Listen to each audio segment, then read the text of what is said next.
Very sorry there, folks. I thought the sound was up. You see, rookie mistake there. So we'll start things off here again for you. So I was plugging away here. I thought it was on, but here we go. My apologies. What the hell? Here we go. Sorry again. You're listening to the Rebel Rebel podcast with Ruairí Carson. Tasha Vigeshdak, leis an fod curly Rebel le Ruairí Carson.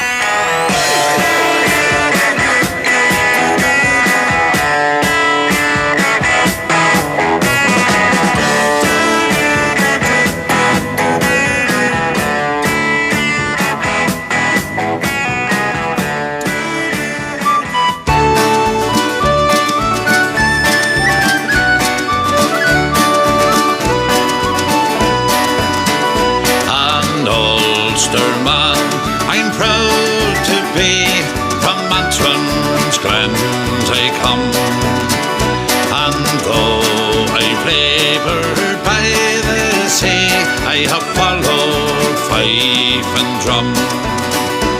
I have heard the martial tramp of men.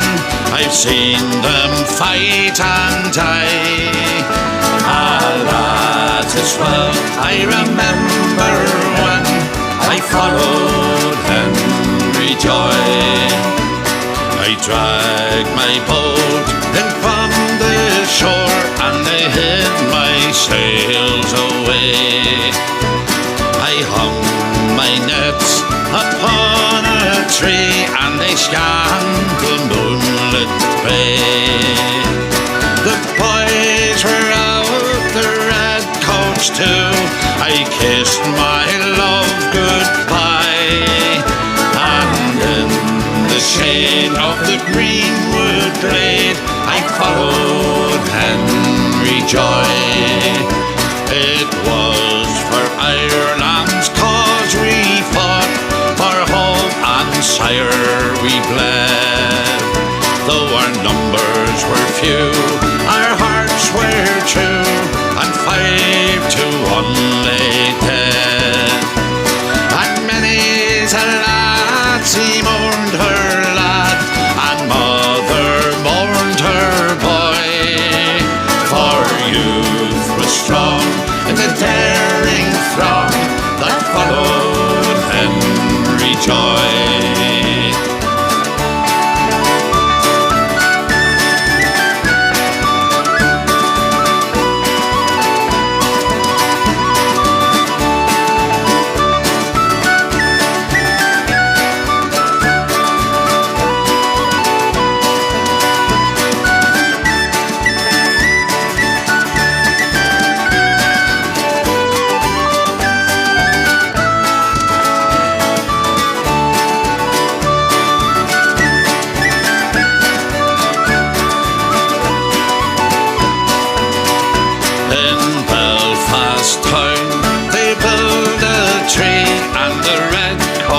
Mustered there, I saw him come to the beat of a drum, rolled out in the barrack square. He kissed his sister, went aloft, and waved his last goodbye. My God, he died. I turned and I cried, they've murdered Henry Joy.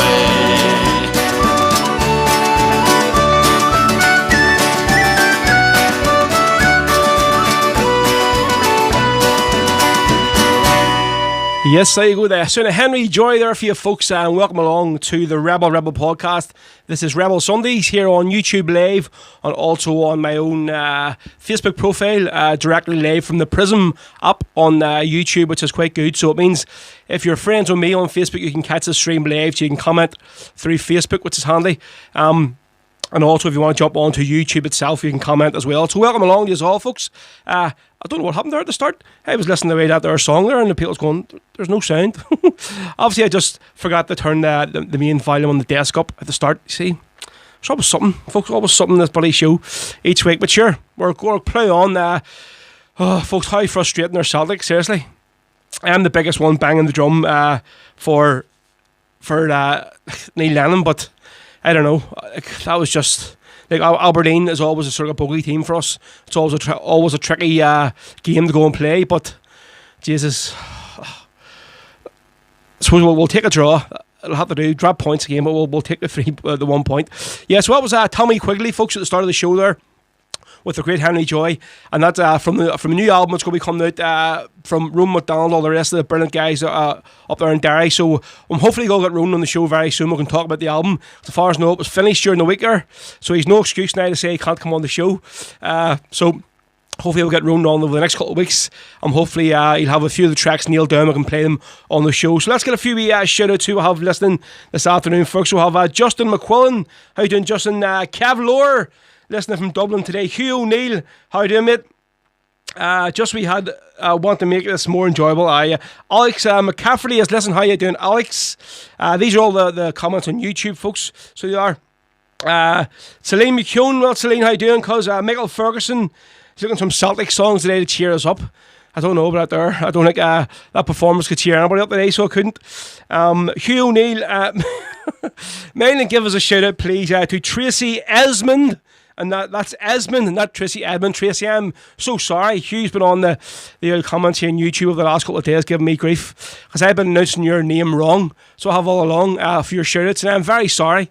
And apparently she's really pissed off because I'm Irish and I should know she can get away with Scottish people or anybody else pronounce her name wrong, but me of all people should know. So Tracy Esmond, that's for you. I'm very, very sorry. Thank you very much for tuning in. So Joseph Pearce, up the best channel in Ireland row. Could you play the Irish Brigade Street to Gibraltar or to Bretton? Yep, I'll definitely get one of them on for you today, not a problem, mate. Michael Turner, hail from a gloomy Worthing Celtic Supporters Club, mate. We're all gloomy today. Love the Battering Rams version of Henry Joy. Seamus Farrell, hi Ro, could you play Tom Williams? Mickey Boatwell, Mick, what's crack? Well, Ro, could you play Aslan Crazy World if you can, or anything for your wee mate Mickey? I don't know about Aslan Crazy World, we'll see. Might get something in from Aslan later on. Right, so we'll jump across here to Facebook and see who's Facebook. Nell Drain, don't talk about Celtic today, Ro. Nell, what can we do? But sure, well, you have to talk about them. Fuck me, you're making a living here talking about them, so you are. Rowan McDonald there said, literally finished the album last night. Happy days. Rob Milne, hail from Drogheda. Hey, folks, I know you can probably see here at the front, we've got a wee banner, and you'll see what today I've busy put up is a PayPal. So, obviously, this is something I didn't really want to do, so I didn't. I said, I'm not going to go down that route, but it's sort of tough time for us all now, folks, so it is, and obviously people out of work, and like I don't know when I'm going to be doing a DJ gig again at this rate.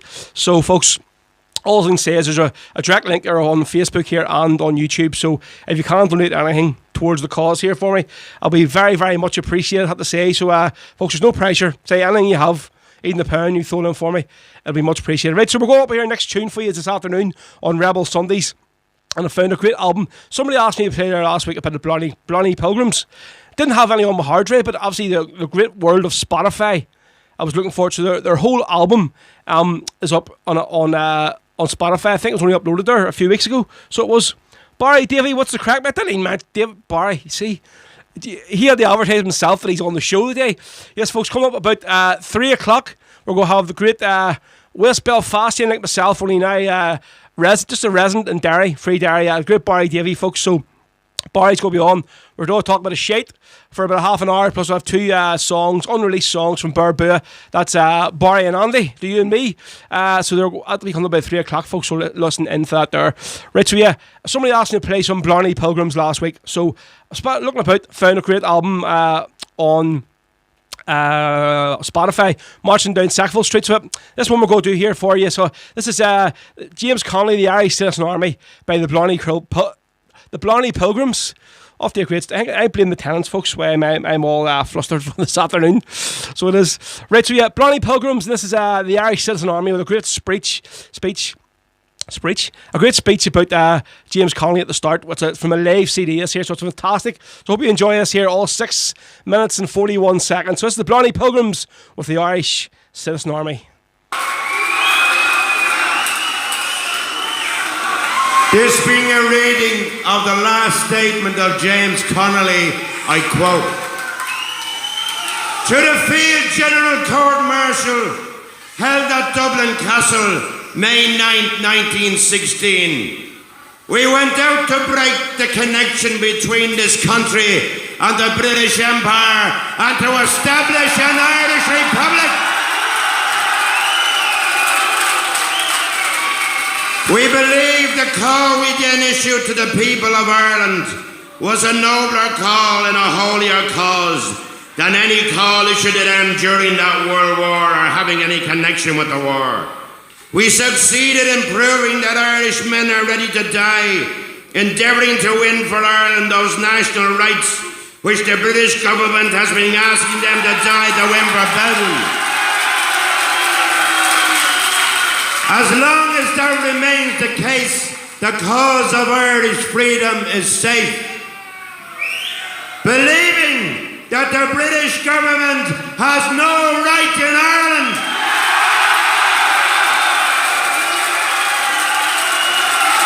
never had any right in Ireland, and never can have any right in Ireland. The presence in any one generation of even a respectable minority willing to die to affirm that truth makes that government forever a usurpation and a crime against human progress.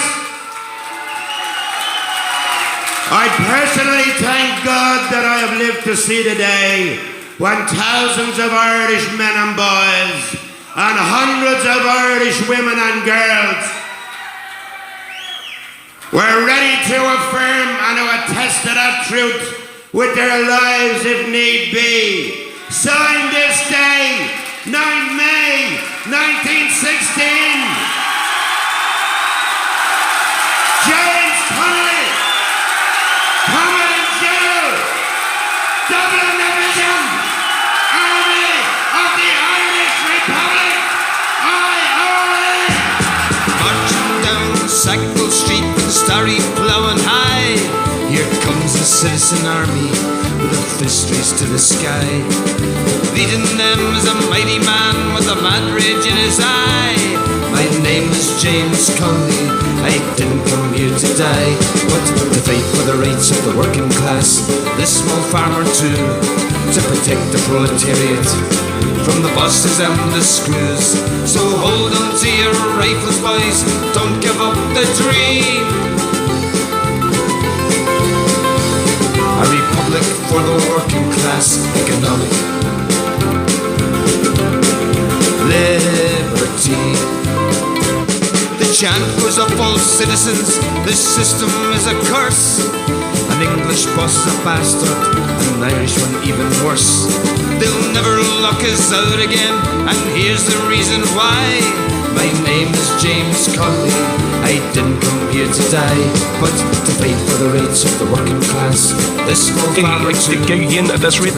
So folks, all I can say is there's and the screws. So hold on to your rifles, boys, don't give up the dream. A republic for the working class, economic liberty.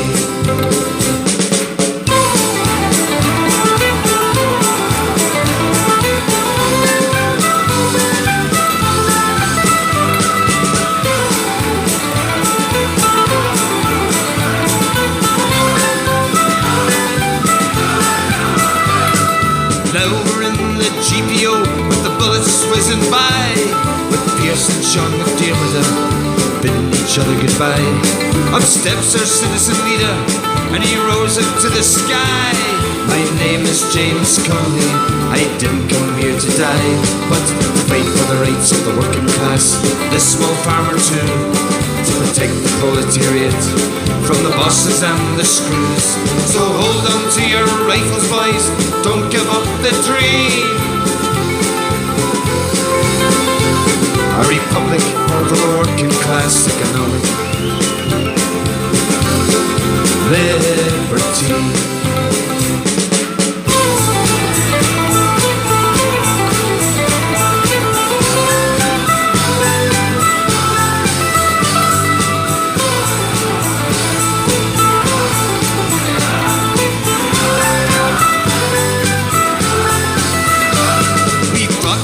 standstill as the flames light up the sky, till the bullet pierced our leader and we give up the fight. They shot him in Kilmainham jail, but they'll never stop his cry. My name is James Connolly, I didn't come here to die, but to fight for the rights of the working class, this small farmer too, to protect the proletariat from the bosses and the screws. So hold on to your rifles, boys, don't give up the dream.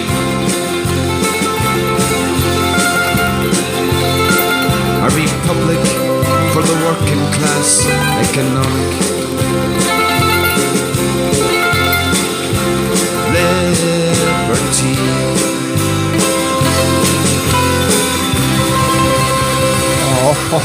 Oh, folks, what do you reckon there? Absolutely fantastic. That's the brilliant James Connolly's Irish Citizen Army from the Blarney Pilgrims. And as Peter from Clover just said there in the Facebook comments, that is how you introduce a song at the start. Definitely is. That wee speech there will make anybody want to go out and just grab a AK-47 and do some damage with, wouldn't it? Definitely. Right, so yeah, Miles Gaffney is marching. Miles up there and down in County Cork. Had a good wee chat with him this morning. Miles, good to be communicating with you, mate. So we're going to be talking about your song later on the show, don't worry. So Kathy Carter is watching. How you doing, Kathy? Kathy Carter going to be hosting a new radio show here in Liverpool. You'll have to be my guest for a change, Ro. Not a problem, Kathy. Yes, that'll be a good crack. If you get me on for it, let me know more about it. Great selling in last night on Keith's page. Come on, the hoops. Who else we have here listening? Right, so on YouTube, Phil Coleman. Well, Phil, he's listening from Dublin this afternoon. How you doing, Phil? Good to hear from you. Right, folks, this is the Rebel podcast with myself, Ro, this Sunday afternoon on Rebel Sundays, here today till 4 o'clock. Obviously, we started a bit later today because of the Celtic match, and the less said about that there, the better. So we'll just say so. Right, so what are we going to do next year? As you can see today, folks, I'm wearing my Clover t-shirt. Yep, Clover from Limerick in Ireland. Yeah, big shout out for the lads. Whenever I sort of started this year, Paul sort of reached out to me. Paul Sheeran, that is from Clover, and they're the very first ones to send me anything up at all, like this here t-shirt. Give me a few CDs and all, and then they've since sent me one of their newer Sean South t-shirts as well, folks. Very much appreciated. So they're brilliant, big supporters of the podcast, and definitely a big supporter of theirs as well, since I sort of linked them with them and sort of found out what they've been doing. So during the week, Paul sent me a wee PM. Obviously, they've been working on a new album, so they have a new studio album. But I think with the whole COVID, folks, obviously that's been put on hold because nobody can get in the recording studio and do anything like that there. So if you all hear about the station Ruairí TV, you'll have heard Emer McLachlan's or Emer Rebel's song was released there about 3 weeks ago. I think it was it Dan Rebel? I'm not sure what one it was. Yeah, but Ruairí TV brought her out and done a video for her, and obviously this week as well, my good friend John Garrity released his song. He done a song the same week there with Ruairí TV up in Tyrone. So Clover done a filming session with him, or I think it was a couple of years ago, and the song Paul sent me was one of the ones that Clover or the Ruairí TV didn't use, but it's a cracking version. So this one is the brilliant song, The Legend, with Nelson Mandela, and this is from Clover. So say this was one of the songs that they recorded and it wasn't released by Ruairí on their session, so it's technically an unreleased track from Clover. We've got a few of them today, folks, from different artists. This is the first one, so I hope you enjoy this one. This is The Legend Mandela from Clover from County Limerick. I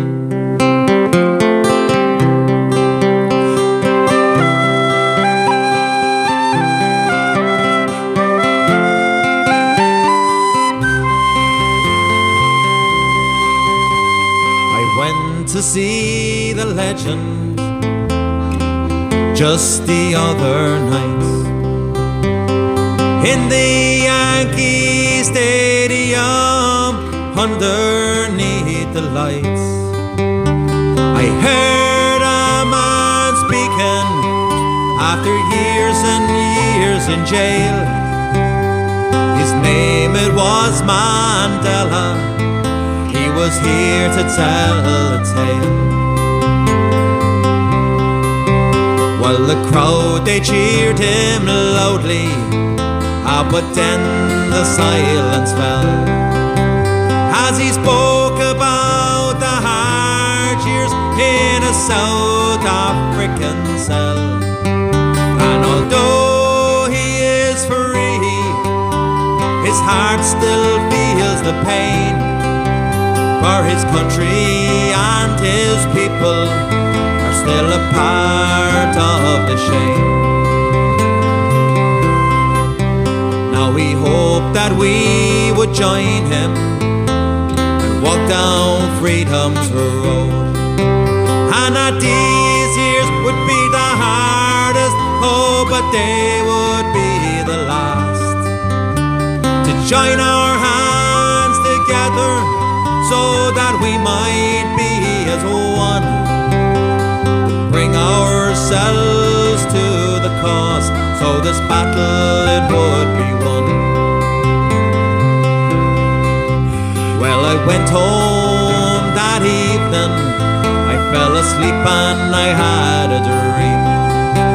I was standing in the pouring rain in an Irish field of green, and all around were headstones of the martyrs of the past.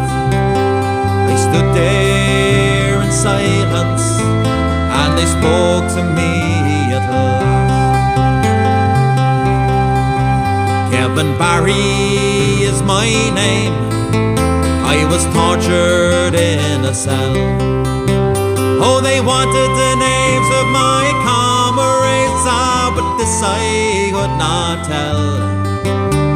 And I am Roger Casement, I was hanged in London town for bringing German rifles to the lonely Bannister. James Conley is my name, the working people, they are my life.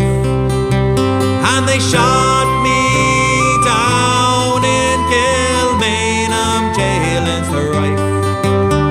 And I am Padraig Pearse, I was shot down by the foe.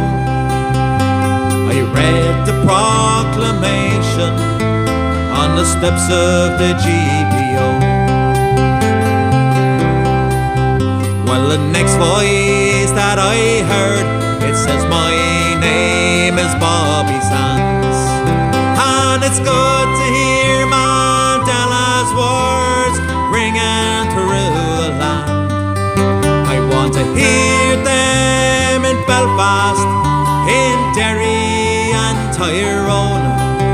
Maybe then those English soldiers will know it's time to go home.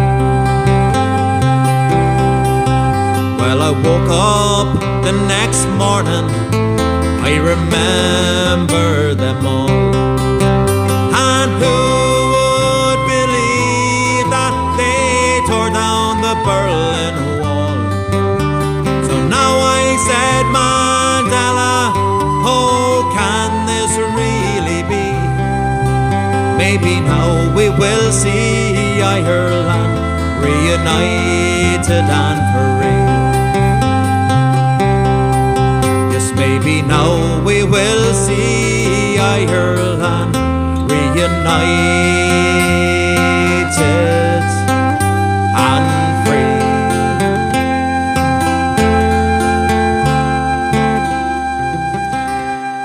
There you go, folks. That's the sound of the legend Mandela from Clover from County Limerick, and that's an unreleased track by the lads.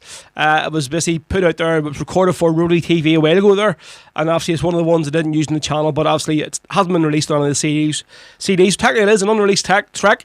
So hopefully once the band's new album is finally finished, we're going to have Peter from the band. We had Paul on earlier in the year, and now we're going to hopefully have Peter O'Connell on. He's going to basically tell us a bit about his story and Clover and everything else, and also talk a bit about the new album once it's finally finished. Right.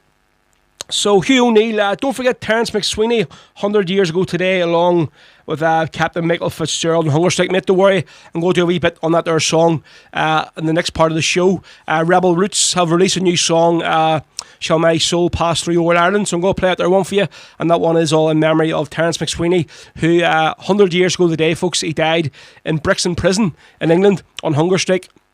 There you go. So, yep, here we go. So, who else have right? Hugh O'Neill is looking for the Fenian record player by the Irish Brigade. Right, I'll see if we can have a wee check. There's loads of requests for Irish Brigade stuff today. Craigie Nola, well, Craigie, how you doing? Looking for the streets of London. Craigie, I'll have a wee check and see if I can get something on Spotify out there.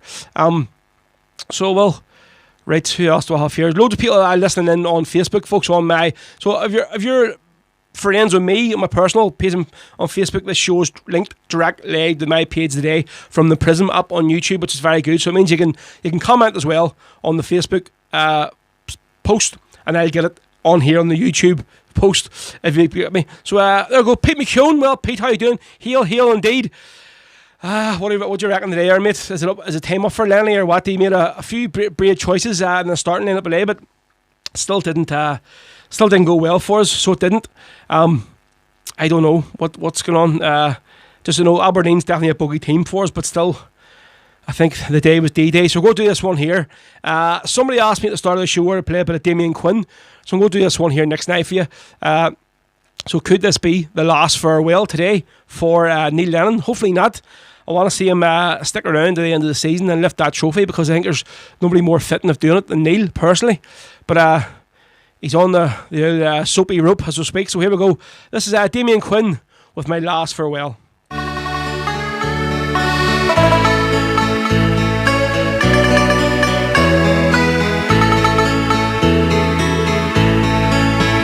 Dearest mother, I am writing just to say I won't be home. There's something that I have to do, and I must do alone.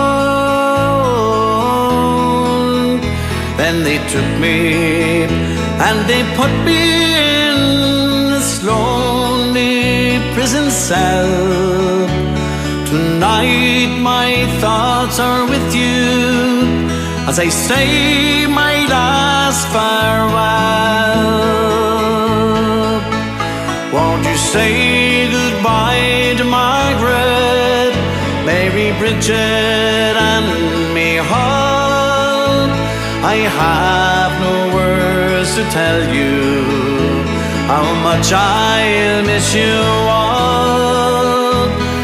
Though I may not show it, you know I loved you well. So in my final letter, I will bid my last farewell. Dearest brother, won't you take good care of all the folks for me? Go home to Rathfarnham on the day they set you free. I was happy when you stood by me in all that we've been through. No one has ever had so true brother such as you. Say goodbye to Margaret, Mary, Bridget and me Hall. I have no words to tell you how much I'll miss you all. And though I may not show it, you know I loved you well. So in my final letter, I will bid my last farewell. Dearest mother, it's so very sad that now we have to part. To understand the reasons that troubled your poor heart. I had told you since I was a boy, it was my destiny to die a true brave soldier, so that one day you'd be free.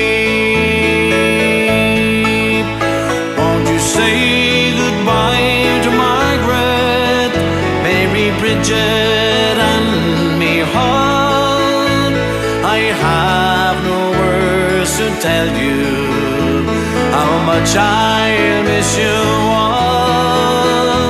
And though I may not show it, you know I loved you well. So in my final letter, I will bid my last farewell.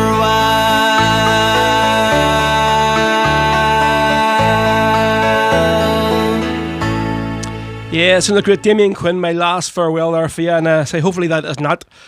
Today isn't the last farewell for our captain, leader, fantastic Neil Lennon, Celtic folks, but as I say, I've been banging the drum for Lenny for long enough, and I think he was bold today, folks, trying what he done there about formation, but still didn't work. As I say, Aberdeen just never seemed to get a result against them as well when they need it. So it didn't happen today. I thought we were going to get it near the end, but obviously they pulled one back. So what can you do? Right, yeah, this is the Rebel podcast, folks.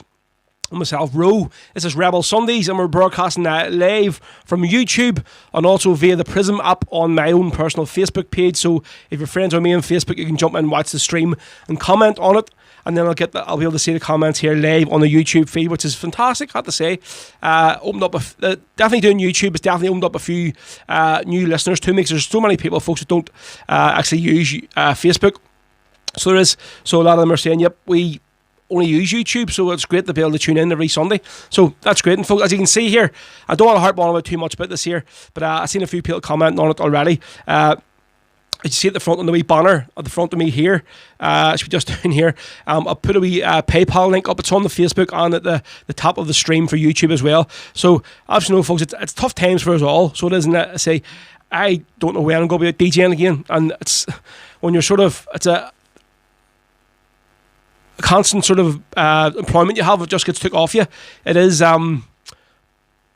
hard to deal with, so it is for personally and stuff, whatever. So I say, if you can just throw me something in PayPal, if you have anything at all, folks, it'll be most welcome, I have to say. Thank you very much. So yeah, it's there if you want to throw something in. You don't have to, there's no pressure, but there you go.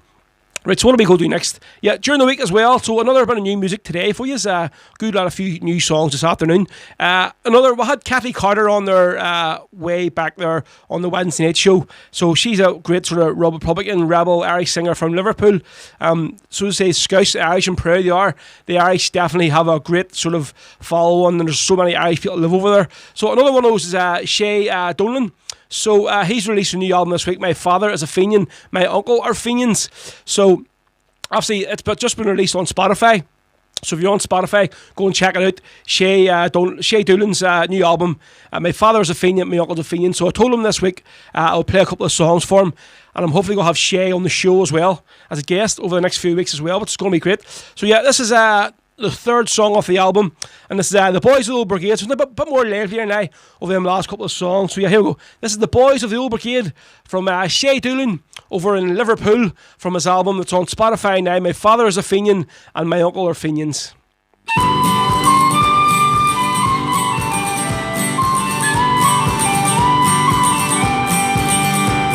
Oh, Father, why are you so sad on this right Easter morn, when Irishmen are proud and the glad of the land where they were born? All of a sudden I see the memories new, the far off distant day, when being just a lad like you, I joined the IRA. Where are the lads who stood with me when history was made? Oh, Bromagry, I long to see the boys and girls of the old brigade. From hills and farms, the call to arms was heard by one and all. And from the glen came brave young men to answer Ireland's call. Well, it was long ago we faced the foe, the old brigade and me. And by my side they fought and they died, so Ireland might be free. Where are the lads who stood with me when history was made.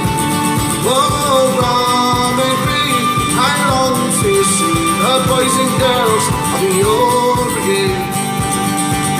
And now, my son, I've told you why on Easter morn I sigh, for I recall my comrades all in dark old days gone by.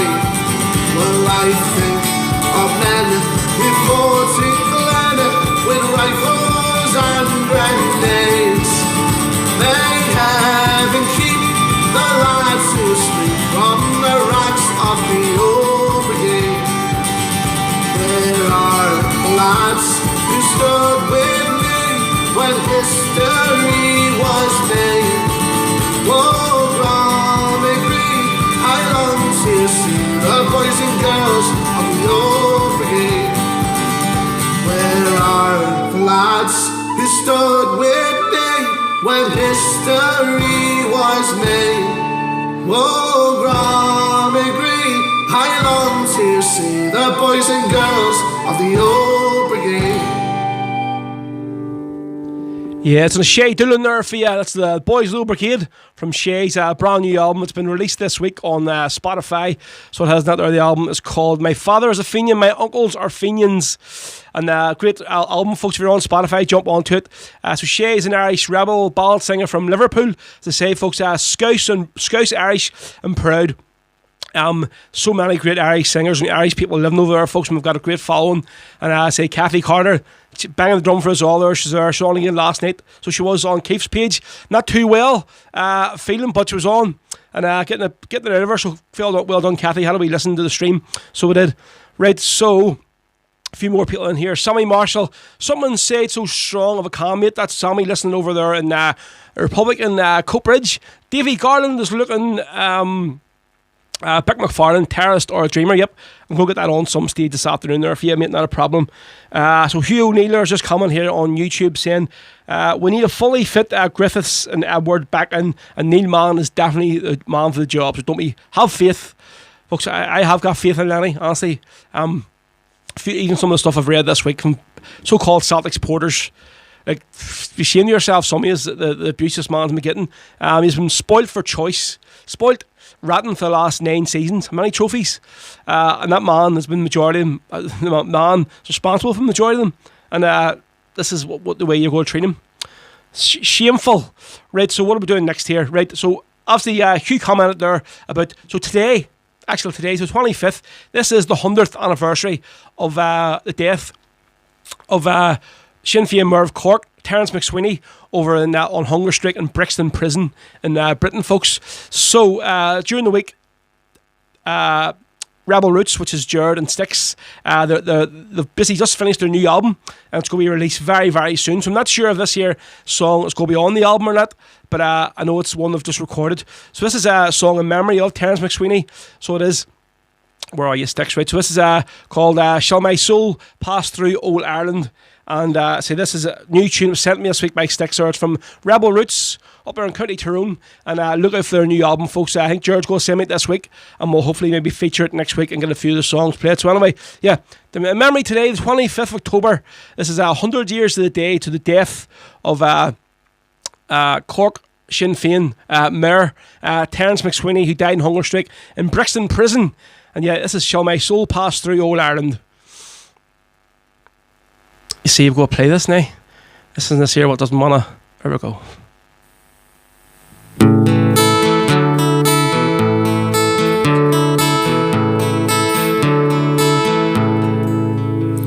a dreary Brixton prison, where an Irish rebel lay, by his side a priest was standing, there his soul should pass away. And he faintly murmured, "Father," as he clasped him by the hand. "Tell me, Father, ere I die, shall my soul pass through Ireland? Shall my soul pass through old Ireland, past the Cork and City Shall I see the old cathedral where St. Patrick took his stand? Shall I see the little chapel where I pledged my heart and hand? But tell me, Father, ere I die, shall my soul pass through our land? It was for loving dear old Ireland, in this present shall I lie. It was for loving dear old Ireland, in this present shall I die. When you meet my little daughter, will you make her understand? But tell me, Father, ere I die, shall my soul pass through our land? Shall my soul pass through old Ireland, past the Cork and City Grand? Shall I see the old cathedral where St. Patrick took his stand? Shall I see the little chapel where I pledged my heart and hand? But tell me, Father, ere I die, shall my soul pass through our land? With his heart here as a lily and his body sanctified, in this dreary Brixton prison, this brave Irish rebel died. Said the priest in his last blessing, as in praying raised his hands, Father, grant this poor man's wishes, shall his soul pass through our land? Shall my soul pass through old Ireland, past the Cork and City Grand? Shall I see the old cathedral where St. Patrick took his stand? Shall I see the little chapel where I pledged my heart and hand? But tell me, Father, ere I die, shall my soul pass through our land? Shall my soul pass through our land?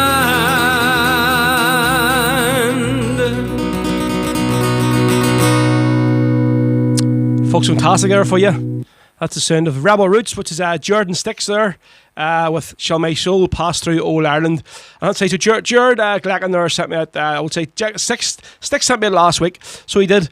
But obviously I was asking Jared a wee bit about the song, so he just sent me a wee bit of information on it. Obviously, yeah, let's see. Right, so, let's see. Right, it was one of the very first songs that Jared sung with the Irish Brigade. It's a beautiful song. It gets sort of inspiration from when English landlords were exploiting the Irish farmers so much that their only action was to sit outside the gates in their manor house and starve themselves into guilting the landlords from starving themselves to death. But so that sort of song, obviously because of this week, is the 100th anniversary today of Terence McSweeney, who died in Brixton prison, folks, in Britain. That's where I play that song there for you. So there's Rebel Roots. So Jared, just let me know on the comments there. Is it go be on the new album? Is it? You can let me give us a bit of information if you can. Right, so Craigie Norther, just comment Craigie on YouTube here. I remember hearing a different version of that song years ago. I think it might have been Kathleen Largy singing it. It was a great tune. So it was. Right, who else do we have here on commenting on Facebook? Barry Davey, have you got the hooky cookie for me? What version are you looking? Barry, I don't know. Right, what we'll go do next then. Right, so, yes, the numbers are really building up here on YouTube, which is great to see. So, something a wee bit more livelier. I seen Tom Peden was banging the drum for this one there last week. Whose stream was it we were listening to? Yeah, Krista and Conor Kelly were singing, and Tom was on. Obviously, he had a few drinks in him, but he's looking at this song, and this is obviously the original Rebel singer, so it is. So this is Kathleen Largy So it is with the Flying Column, and here we go. You're going to enjoy this. 1CR. The Rear Guard. Legion of the Rear Guard, answering to Ireland's call. Hark, the martial tramp is heard from Cork to Donegal. Tone and Emmet guide us, though your task be hard. Jimmy Steele will lead us, soldiers of the Legion of the Rear Guard. Of the Republic we raise our battle cry. Pierce and McDermott will pray for them on high. Eager and ready, for love of you we die. Proud marches, soldiers of the Rear Guard. Legion of the Rear Guard, answering to Ireland's call. Hark, the martial tramp is heard from Cork to Donegal. Tone and Emmet guide you, though your task be hard. Jimmy Steele will lead us, soldiers of the Legion of the Rear Guard. Cork, Kerry, Wexford, Tipperary, Clare, Galway to Dublin, Tyrconnell to Kildare. None shall be missing, all Ireland will be there. Wait for the soldiers of the Rear Guard. Legion of the Rear Guard, answering to Ireland's call. Hark, the martial tramp is heard from Cork to Donegal. Tone and Emmet guide you, though your task be hard. Jimmy Steele will lead us, soldiers of the Legion of the Rear Guard. The crimson, the roadside, the prison wall, the cave, proof of their valor, those sleeping peachy brave. Comrade, tread lightly, you're near a hero's grave. Proud die the soldiers of the Rear Guard. Legion of the Rear Guard, answering to Ireland's call. Hark, the martial tramp is heard from Cork to Donegal. Tone and Emmet guide you, though your task be hard. Jimmy Steele will lead us, soldiers of the Legion of the Rear Guard. There you go, yeah, that's the Legion of the Rear Guard, and that's from Kathleen Larkin, the Flying Column, the original Rebel band there, folks, fantastic.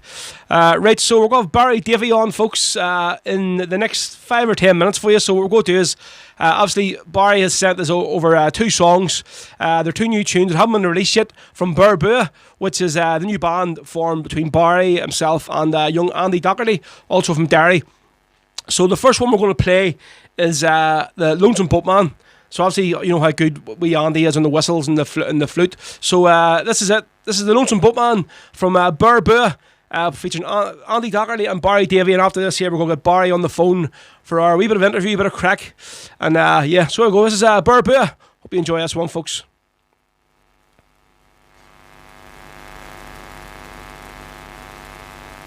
There we go.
Yeah, some of the brilliant Boo there, folks, with the Lonesome Boatman. So that's Barry Davey and Andy Docherty. So it is.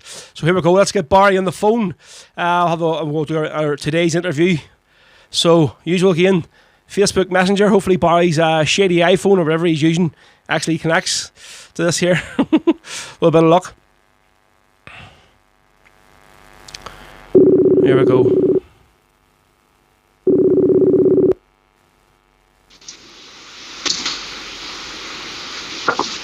Hello? Hello. Well, Baz, what's the crack? Have you me on speakerphone, have you? I've got you on the headphones, Rory. Right, it's a wee bit of feeding back. Are you in the kitchen or something, eh? Sounds a bit like I'm in the... No, I've moved into my room. Right, there you go. Happy days. So, folks, welcome along to the show to Barry Davey up there in the city of Free Derry. So, yes, Barry, before we head on, right, I have to say here, I've managed to find the audio from your very, very first public performance. So I have... So, right, folks, so have a wee listen to this here, right? Oh, Danny boy,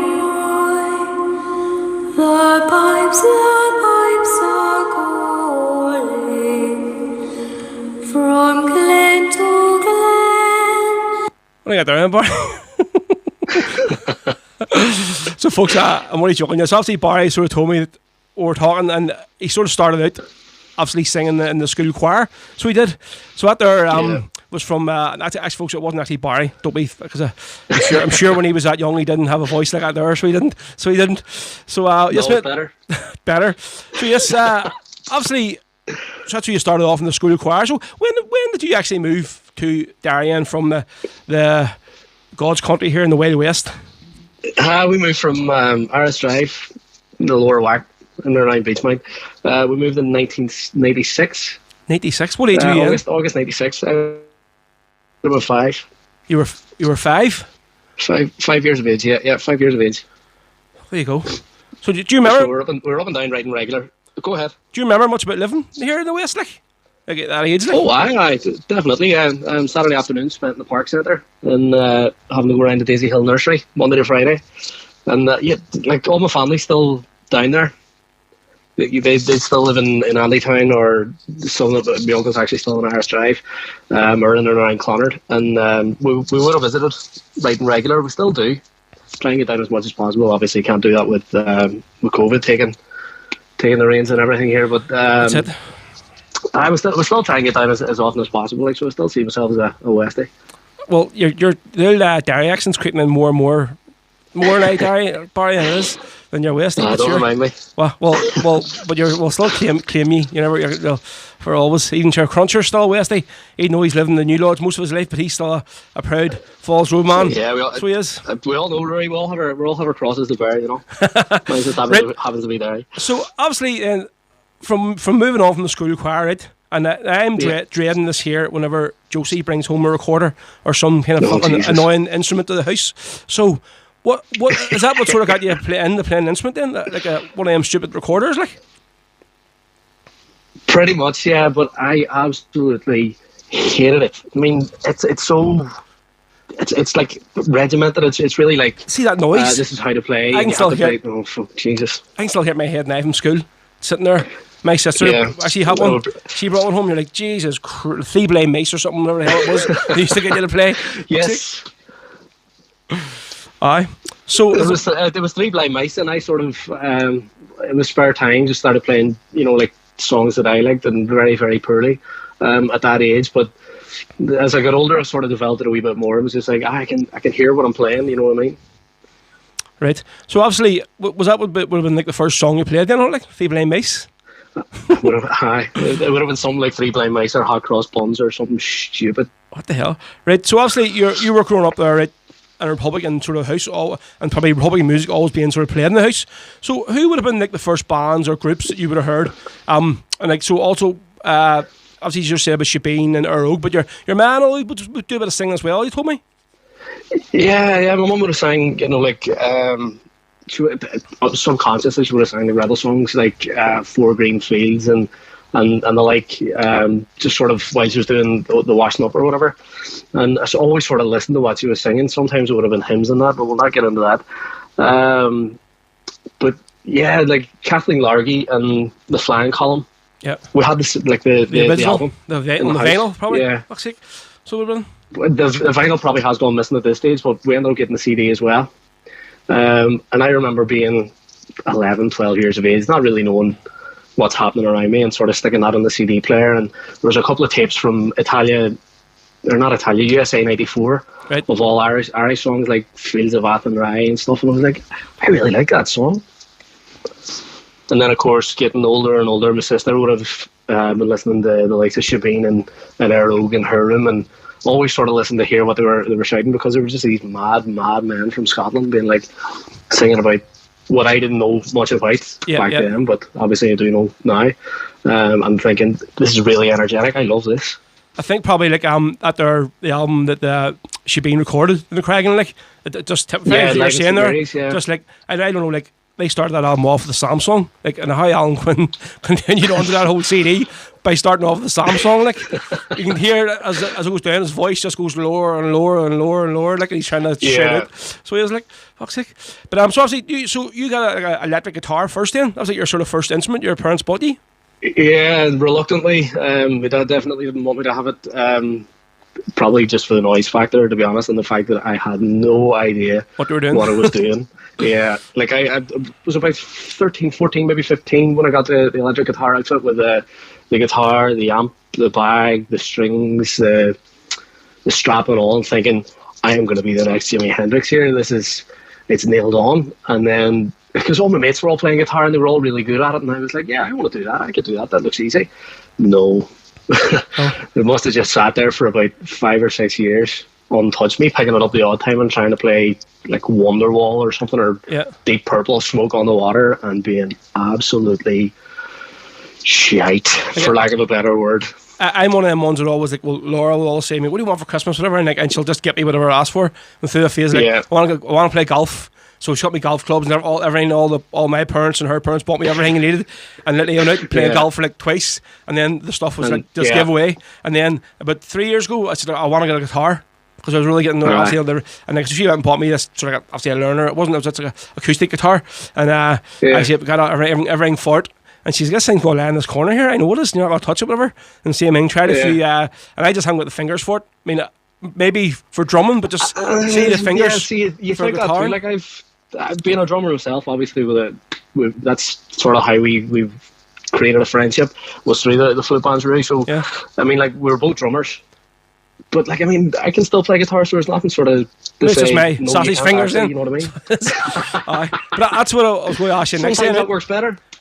So tell us obviously next a wee bit about how you sort of first got involved with Ogre Sinn Féin, and then got on to obviously the Spirit of Freedom flute band. Then that would be where I sort of first met Barry. I played in flute bands all my life, and that's how we sort of our friendship came along from the bands. Well, yes and no. I remember Derry City being a big part of our friendship. Oh, I suppose, I think maybe the bands sort of came in after that. I suppose you're right. The bands did come in after that. We met a good few times through Derry City, Donegal Celtic, that friendship that we had, and then I drifted away from it. You drifted away from, like, there was a big fallout there at Donegal Celtic. Obviously, I don't know the ins and outs. We mentioned it, for fuck's sake. Suggs will be on in a minute. What are you going to ask him about that for? Fuck's sake. Well, right said Fred, him and Chris. They were all good mates and what have you. And, like, I loved coming down the Suffolk Road and on a Saturday morning for me, and meeting up with Chris Carr and yourself and all the Yahoos, and going to the TC for a couple of pints and going on out to the match. And the crack was brilliant. And I remember, I think you were doing the announcements. Yes, at Donegal Celtic Park, yeah. Well, I was until I got barred from the club, and then they took my announcement. Me and Big John Rafferty stole my job doing the announcements. But that's it, because I walked up to the booth. I think it was the next time he came down. I was like, Ballyclare. Oh, you're not Roe. Aye, I think I feel a pint over square in the bar, but he probably deserved it. Like, so he did, and that's why the Dixie barred me in the pub. So he did. Fuck's sake! Aye, but those are the days. But listen, talking about Ogre Sinn Féin, go ahead. So we started our friendship with Donegal Celtic, and then we met each other through the flute bands. That for me all started with Keelan McGinley. Keelan, yes, okay. Now, young Keelan, obviously, he's Sinn Féin's number one. Keelan is an absolute gentleman, a good guy all right. Known him from, he must have been about 15, 16. and obviously myself and Keelan Doherty and the likes would have been older, and it all sort of came through Celtic. I was a member of the Derry #1 Celtic Supporters Club. We'll not talk about today. We'll just it didn't happen, okay? And you know, chatting more and more with Keelan, I was always sort of Republican minded, but I never really got involved within the party and stuff. Like I would have voted Sinn Féin always, but I never really got involved until Keelan was like, "Well, come on with me to do Sinn Féin meetings," and I did. I signed up, and it sort of just naturally progressed into the flute band as well, because obviously the love of music and the love of absolutely battering shite out of drums through Derry City and through listening to Republican music too. So it was just sort of that natural progression in the flute band. And you know, a lot of people sort of say the flute bands are like detriment to the Republican movement, but I don't see it that way. Like, Republican flute bands promote the music through one way or another. Yep. And it's always good to see that sort of that style of the flute bands coming out in marches and the pomp, and you know, it just adds to it. But I was just sort of, I didn't really know what I was doing in the flute band. Went straight into the flag rank for the first couple of marches, and it wasn't until I think it was the hunger strike parade. The Flaggers, or as us proper musicians call them. Exactly. I was a flagger to start off with the flute band, and we done the National Hunger Strike commemoration in Camla, County Armagh. Yeah, Armagh, yeah. And the following day, we always had like a march around Craigan for I think it might have been the Craigan Fela or something, or the community festival, whatever. And on the way back from Camlock, I had somehow picked up a flute and just started playing like loads of songs, like Republican or otherwise. And they were like, "Who's this boy that you brought along? Like, what's he doing playing a flute? And how's he that good?" Yeah. And then I actually never knew you played the flute in the band. I always just thought you were a bass drummer. I never ever knew you were playing the flute. There you go. I'm one of them really annoying people that could pick up any instrument and be like, I'm either really good at it or really, really shy at it. It just so happened that like the guitar was one of those things I was actually really shy at, but it was like, I'm determined to play you. Yeah. I'm determined to conquer, and I still can't. But that's besides the point. But I sort of progressed from flute rank into drum rank and then onto the bass drum, and you know, I think that's just sort of where I could make the most noise and I was happiest. Tell me this here, did Mickey Kelly ever play the bass drum in that flute band? Me and Mickey Kelly played the bass drum together. Oh, I thought I'd seen him, but I couldn't remember doing a parade. But I never knew if Mickey done it or not. But I remember seeing photographs. I was like, "Is that Mickey here playing the bass drum?" It's better for him. Mickey's one of the best bass drummers that I've ever heard. To be honest, like he can keep a beat. Mickey's a phenomenally talented musician. Oh, definitely. We're going to talk about Mickey later on in the interviews. We are. So obviously, anyone who's ever sort of played in a flute band or Republican flute band will tell you that one of the best sort of things is getting away in the bus run for a parade. Obviously, so it was like somewhere in the arsehole. The furthest away is the best. The best. You're sort of like, on the bus on the way down, you're going, fuck, we're not there yet, but you always want the bus on the way home to take forever to get home because you want to have an old swallow on the bus or whatever. So obviously, so it was always good cracking, drinking on the bus and singing songs. So is that sort of where I gather you sort of first started belting the rebs out, like a sort of crowd as such? You're saying obviously you used to bring the guitar with you on the bus all the time, like? Yeah, pretty much. Yeah, I got to the point where I was playing the guitar at like house parties and sessions and stuff, and a couple of members of the flute band were there and being like, "This is brilliant crack. You should bring it." It was actually in Joe Dunn's house, or his flat. It was one of the two of them. That I started sort of playing the guitar, and they were like, "Jesus, that's not bad." And I was like, "Do you know what? I'll bring the guitar to the next march, and we'll have a bit of crack in the back of the bus," because we always would have sang in the back of the bus. Yeah. As you say, the crack, having a couple of cans on the way home or a couple of bottles, whatever. And I just sort of progressed from there. Like, I'd have played a couple of tunes. Brian Freel and his Infamous Shoes would have played a couple of tunes on the guitar, and you would have had young Andy, who was a member of the flute band. That's how I met Andy. We were friends beforehand anyway, but we sort of became closer friends through the flute band. Andy would have picked up the whistle or the flute, and he would have played along to me, and I was like, "Who's this guy? How's he this good?" You know. And you would have had Keelan McGinley as well. Keelan's actually very, very talented when it comes to playing to whistle and flutes, but he'll never let on. Oh wow! There you go. Should learn something new every day. So, did you actually ever take any like proper guitar lessons from memory, or do you just sort of self-taught, like on YouTube or something, or Never took a lesson. I never thought it was sort of needed? not even needed. I never thought I'd be the type to be able to play guitar after having somebody tell me how to do it. Yeah. You know what I mean? So yeah, I took the route of finding a tutorial on YouTube that suited me, and finding like chord charts and stuff on Google, and just sort of going from there, the natural progression. The first tunes that I sort of learned to play, they weren't Oasis, they weren't anything simple. It was Republican tunes. It was Grace. It was one of the first tunes I learned to play, and it was just that 3 chords, G, C, D. Yeah. And since then, it sort of progressed, the natural progression. Like obviously, the likes of Sean South, Boys of the Old Brigade, and so on and so forth. Broad Black Brimmer. They're all sort of easy enough to play on the guitar. And obviously being Republican minded, it was like, right, this is where it's going. And seeing the likes of Mickey Kelly, who went from playing the bass drum beside me in a flute band to the heights of Kelly's, man, like playing all over the world, and thinking, Jesus, could that be me? Yeah, I could do this here. Yeah. So obviously, moving on to your actual like solo career and your famous book of war tunes, as you call it, like what is? Like, have you actually moved on to like an iPad yet with the songs, or are you still using your full chart? Funny enough, I'm actually talking to you on the iPad. I've progressed on the iPad because your phone's fucked. Well, that's one reason, yeah. But no, yeah, I use the iPad more and more now. Like if you watch me in the live streams, you'll see me sort of fiddle about with the iPad. I can never get it sitting right. I need to get myself a proper holder. But no matter where I go, no matter where I'm gigging, I've always got the Book of War Tunes on hand, just in case. So when sort of and where was your like first proper gig in a bar? 'Cause I think sort of knowing you the way I do, you're probably like a big massive bag of nerves and like about 5-minute gaps between each song and all, like when you played on the first set. Like. Look, I still do the 5-minute gaps, but that's just because I run out of tunes and I'm not that smart. I started working in the Derry City Club, RDC Club, in 2015. Again, I was working there at the very beginning of 2010, but besides the point.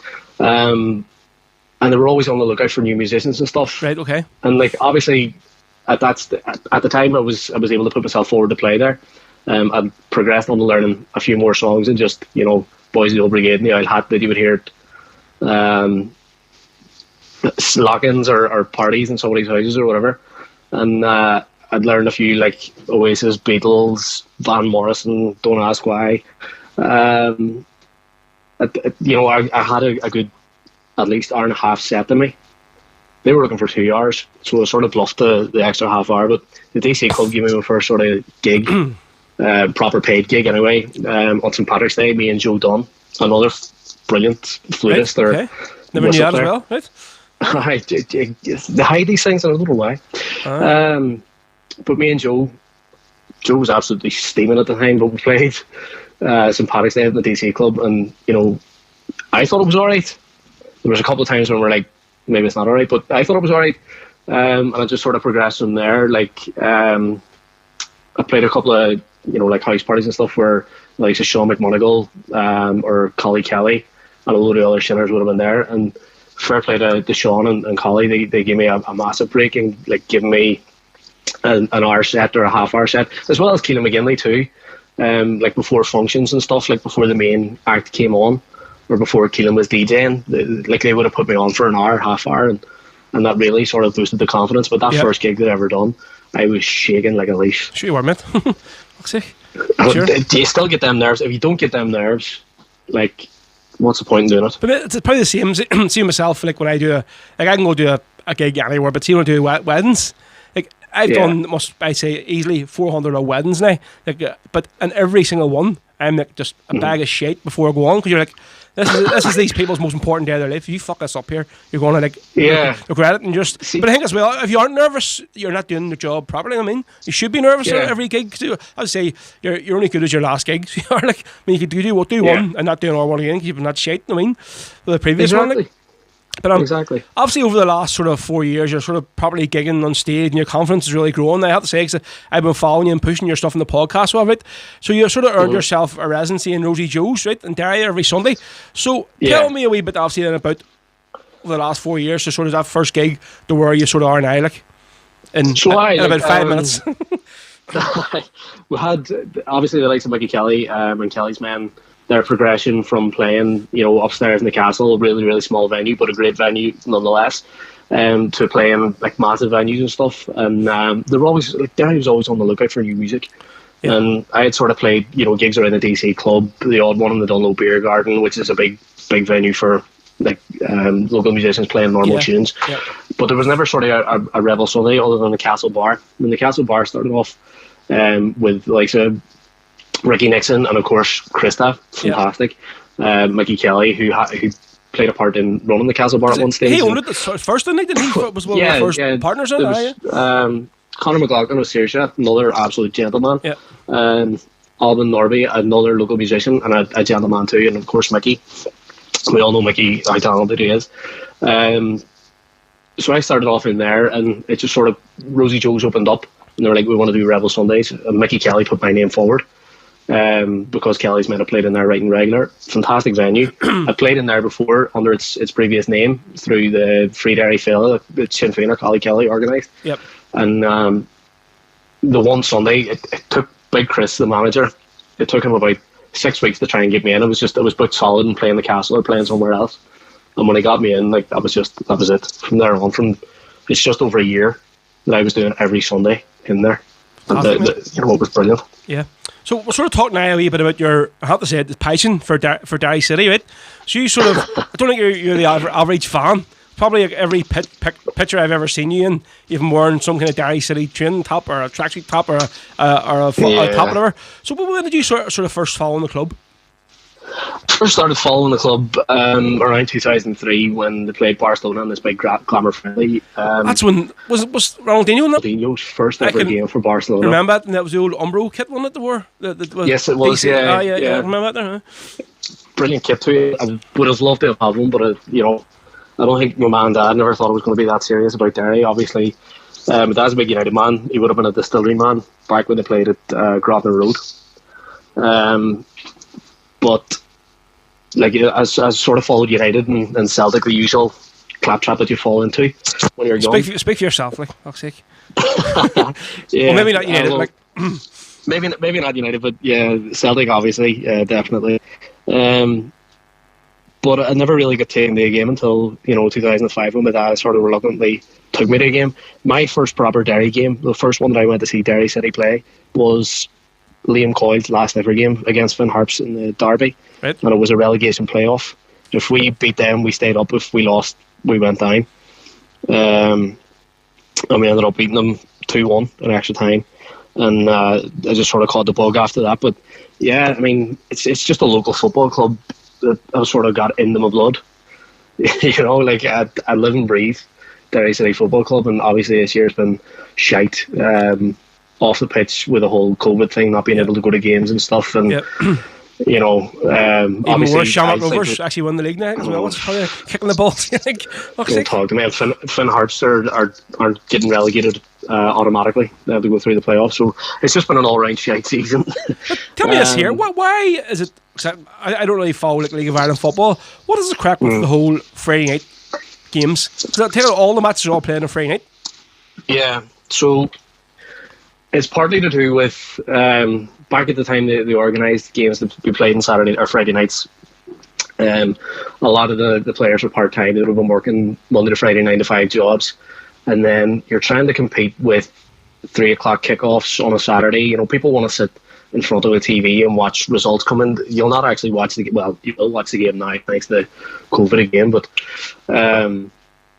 people want to sit and watch results coming in instead of going to a local game. You know yourself, Ruairí. I mean, you would have got amazing crowds at Donegal Celtic if it wasn't for the fact they were played 3 o'clock on a Saturday. People want to go and see Celtic. They want to go and see United. They want to go and see Liverpool, whatever. So we were up against that, and that's why Friday nights sort of took off for Saturday nights in the case of Sligo Rovers. Right. But it used to be Sunday afternoons at the Brandywell, and it didn't really work for anybody, to be fair. So now we're going to sort of move on to your linking up with Andy Dockery, right? Well, sort of Andrew, whatever he wants to be called, like if I just call him Andy anyway. And you're sort of recently named band Burbu. Obviously, you've been going for a while, but he's only sort of named the band Burbu recently. Yeah. Right? But sort of first, I want to mention about sort of a guy who got so much praise in this podcast, and mentioned a lot of weeks in a row was Mickey Kelly. So obviously, first of all, sort of tell me a wee bit about Mickey, right, and how he has sort of been a bit of a role model for you over the years, and what role he actually had in you and Andy linking up as a band together. Yeah, so obviously going back to the days of the flute band, Mickey would have been bass drummer alongside me, or I would have been bass drummer alongside Mickey. So I was learning everything off Mickey in terms of playing the bass drum. So I knew what I was doing anyway, but I learned how to play and how to keep in time and what, tunes to be playing and what way to be playing through Mickey. So I always had that admiration for him anyway. And then he progressed into playing guitar and singing, and Kelly's Man came about, but it was a 3-piece with Ronan McDonald and Pete Kavanagh, and listening to them and Sean Dolan's GAA club on a Sunday night or a Saturday night or whatever night it was. I can't remember, it was that long ago. And thinking, this is brilliant. It's the last sort of rebel band we had out of there was Panger Band. Yep. Obviously legends of the rebel scene, with the tunes that they've come up with. So to hear tunes that you wouldn't have heard live in 20 years coming from Mickey and Ronan and Pete was fantastic. And they, the band completely changed, the lineup changed. Now you've got a 4 or 5 piece of fantastic musicians. Not to say that Ronan and Pete weren't fantastic, they were, but it just wasn't the right setup thing for Kelly's Men. Yeah, right. And then Mickey went off and done, the whole big band thing, and I was like, Jesus, like I want that. Yeah. I want to be, I want to be playing in a band, and because playing in a band's class, the sound that comes off everybody's just fantastic. I've been on stage with Kelly's Men to sing, I think, the second verse of Celtic Symphony. Murray Healy invited me up, and just playing with a band behind you is like a completely different thing. Yeah, definitely. Which is a whole new experience for me. But Andy was playing with them for a wee while. If Murray couldn't have done it, or if Mickey couldn't have done it, then Andy would have stepped in and played whistles. And we were sitting one Sunday in Rosie Joe's, and Mickey came in and Andy was in. There was only about 5 or 6 people in the bar. It was an early enough set. I think it was 6 o'clock it started. Nobody was about really. And Mickey made the suggestion that Andy come up on stage with us and play a couple of tunes. And I was like, well, yeah, why not? I was a wee bit reluctant at the start because I didn't know sort of what way I would play with Andy. And as soon as he got on the stage with me and played, it was like, this is natural. Yeah, this just bouncing off each other. Like, yeah. Yeah, perfectly. And like, as you say, we've been together from about this time last year, if not longer. And the thing always was that we were going to create a name for ourselves. We're going to go out there, we're going to go in the studio, we're going to tour, we're going to do whatever. And of course, COVID hits. Like, we had plans this year in May to go to Glasgow, Saoirse. Well, that was next. What I was going to ask you. So the next question was, so obviously this year, because no one's speaking to you, it was sort of a big year for you, or big year for your two years, sort of band ways, like. He's trying a few trips planned. So how sort of much has it been like a kick in the balls for you, like sort of this whole thing happening this year, like? Jesus, you would cry if if you didn't laugh, you'd cry. But there's only so much like laughing and crying you can do, and then you just go you just get very pissed off. Me and Andy, we had this plan around December, January time that we had the name and all, didn't have a name sorted, like, but we were sort of between a couple of names, and Barbeau was the one that was like, do you know what, that works for us, so that'll stick. We were going to go in and record an album because I think we're good. I do. Yeah. Those 2 recordings that I sent you, neither of the 2 of us were actually happy with. We'd done it for a mate of mine, Michael Melvin. We'd done it for his flute band. They released an album. I think it's a John Brady, MFB of Strabane. Yep. Michael's a good mate of mine. He asked me to do him a favour, so I was like, yeah, do you know what? Perfect opportunity for me and Andy to go in and experience what recording is. And from that, we were like, we weren't happy with the sound that came off it, but you know, if it does them the world of good, then happy days. You know, it's not our call, it's not our CD. We can't be like, right, we want this change and this change and this change, and you know. Whereas that'll be different for, you know, our album, which we are planning. I mean, it's happening. We are talking about getting into a studio in December if it fits or if it works. But this year we were supposed to be in the studio and all, have the album recorded, have merchandise, be in Glasgow for the Scottish Cup final weekend, organised through Saoirse Macaulay. Love Saoirse, by the way. She's done me a massive favour there. Or in Graces, she would have had us playing in Graces 3 nights, Graces and Graces 2. She would have had us playing in there, as well as, you know, we were talking to other venues, essentially, and other venues from Glasgow who were in Rosie Joe's watching us play. We're like, I want you over. Yeah. We're like, right, okay. That's it. So, but that's obviously, hopefully, so whenever this is... It's a massive boot in the stones. It's but then again, well, we can only hope that, like, obviously I had so much stuff for myself planned this year. Like, I've met over in Glasgow as well. 3 different gigs were planned. The podcast we're bringing over, and now that was all kicking ahead, and it's just but we can only hope that maybe... Even the Hills of Donegal thing. What? Oh yeah, that's mean, but Bundoran, it was like, obviously everybody knows, but my whole year revolves around that there, like, sort of going like, this is, like, I can go away on holiday, work my balls off, but just, that's my weekend to get away for 4 days, just get rid of all mates, and just, and see when that there was finally... Sure, remember I was there last year? Yes, mate, I know, yep, so obviously... So you come down there to play it outside for me, see it? But I say it's just one of those things where, like, after that was like, even like, so much stuff was getting pulled this year, and then I was like, I thought like in March, I could be okay, but see, then when Jerry Cinnamon was cancelled in June, I was like, that's it.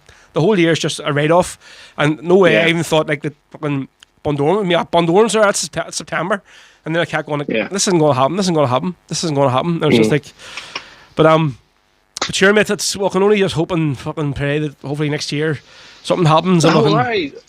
This is it. Like, I mean, I have experience playing in Manchester and Dublin and Glasgow through Michael Dixon and that, and I have to say a big thanks to him. But it's different when you're playing with your own band. You know what I mean? Yeah. It's different when you're doing your own thing. You're not doing it for somebody else. You know. So it is. I get that it's so shit, because that was the Bundoran thing was yours. Every year that was your like, you couldn't talk to you unless you were talking about Bundoran. Even when I went down to your birthday party to play, which again, a massive thanks for booking me. It was like Bundoran. You're going to Bundoran this year? Well, let's not talk about it. But listen, folks, actually, you know, when we get the guests in, we'll do like this sort of 10 questions, right? So basically, it's only a bit of crack. It's not too serious. So I'll ask you 10 questions, but there's like sort of 2 answers in each question, right? And obviously, then if you can sort of elaborate on one of them, what you're going to go for, and it's only a bit of a piss take. It's nothing too serious. Nobody told me there was going to be a test, right? Well, that's why I can't tell you everything. This isn't happening like Stephen Nolan, you know, can't phone and tell you exactly what's going to be happening and first, you know. Right, so up first. Well, this is the second biggest show in the country. Fuck off. Right. Well, he actually isn't even the biggest show in the country. Pete's nodding, isn't he? He's an arsehole. So he is. No comment. Exactly, you know. Right, so question 1, right? Noel or Liam? Oh, Liam. Brilliant, boy. There we go. See? I've asked before. Fantastic songwriter, but he's a Tory prick. Exactly. Yep. And I've fallen out of love with him. Liam all the way. But do you think will they ever get back together like, at all for any kind of gig? You know, you hope against hope, bro. I can't see it right at this moment in time, but again, who knows what the future holds. Right, so I would love it. I think I know the answer to this one, but we'll ask you anyway. So Danny O'Neill's or Rosie Joe's? No. See, that's asking between a rock and a hard place. Danny O'Neill's, they're 2 different venues. Danny O'Neill's and Elaine and Danny, absolute superstars. Love them too. Rosie Joe's, it's my bread and butter. I'm there almost every Sunday. So I'm going to have to toss a coin for that one. I can't say yes or no.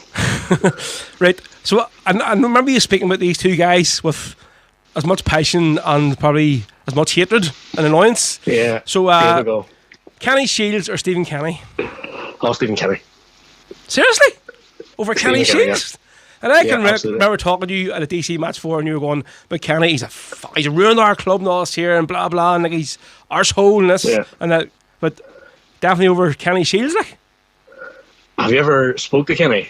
No. Have you ever listened to his post-match interview? Oh, I've heard a lot of his interviews. Like, so what the fuck's sake? Jesus, look, Stephen Kenny, absolute legend for the club and whatever, and he did turn his back on us twice, which was, hard to take. Well, no, he left the first time for good reasons. He turned his back on us the second time for money. But he's come round an awful lot. He's the Republic of Ireland manager. To have a former manager of yours become the Republic of Ireland manager, the manager of your country, is different gravy. Kenny Shields, he won us a couple of trophies. He took us through, without a doubt, and this is going the relegation thing and everything. He took us through the hardest period of Derry City Football Club ever, in the fact that Joshua Daniels' family, obviously the tragic accident in Buncrana when the car came off the pier. Yep. Mark Farren died, top goal scorer, absolute Derry City legend. One of the reasons why I fell in love with the club. And of course, Captain Marvel, Ryan McBride, who came off with the best quote that I've ever heard. And he was an absolute gentleman. The quote being, lads, dreamt of playing for Manchester United and Celtic. My dream was to play for Derry City. And he went and captained the club. And of course, he died 3 games in there, 4 games in this season.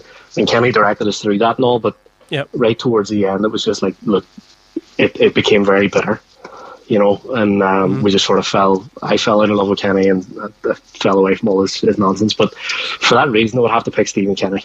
All right, there you go. I didn't think you were going to pick Stephen Kenny, but right, this one we normally ask for the culties, but technically you live in Derry, so you're a culty, like, right? So you are. Thanks, yeah. Right, Champ or Mish? I like Champ now. Fuck. I like Champ. Culty bastard. Seriously, we all say the same thing. Seriously, fuck's sake. Right. I didn't say I wouldn't take mice, because I was eating mice with it earlier on, but it's all spuds, you know what I mean? But see this again with your dinner earlier on. See all you. Who has their dinner? Like, who was talking to me? Jared Glacken before, and he's like, said 1 o'clock. Yep, we just got our dinner. They're like, Jared, it's 1 o'clock in the afternoon, and you're having your dinner on a Sunday afternoon at 1 o'clock. Like, we get our dinner about 6:30 or something on a Sunday night. Even when we lived in Irish Drive, it was always dinner was at 2 o'clock or around there. We would have went to the White Rock Leisure Centre for a swim and dine for your dinner. I don't know. You go right. So this is the one that's obviously divided everybody. Right. So tomato sauce in the fridge or in the cupboard. See, this is a really frustrating thing. It goes into the cupboard, without a doubt, right? But to put it in the fridge in our house. Yes. But either way, it still goes on the stew.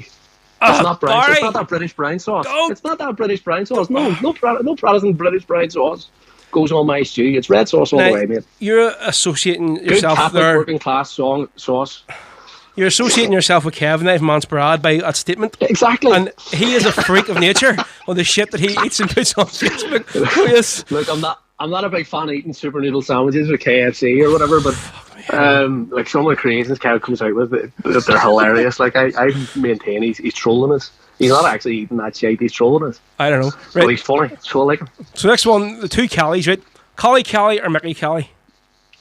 Oh, you cheeky fucker. See, they've both given me an awful lot of opportunities. But in saying that, Collie Kelly gave me a Derry City shirt that one of the players used to wear, goalkeeper top, which I obviously working in the club shop over the Christmas period. I know how hard they are to come by, so for that reason I have a big Collie.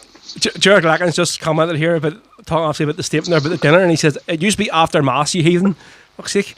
So see them going to mass, like, fuck's sake. All I remember about mass was like getting sent to mass and then standing outside and getting the wee pamphlet and remembering what priest was on, going home and tell your ma who the priest was and what the fucking sermon was about or something. So it was. See, in our house, my dad goes to mass at 8 o'clock on a Sunday morning.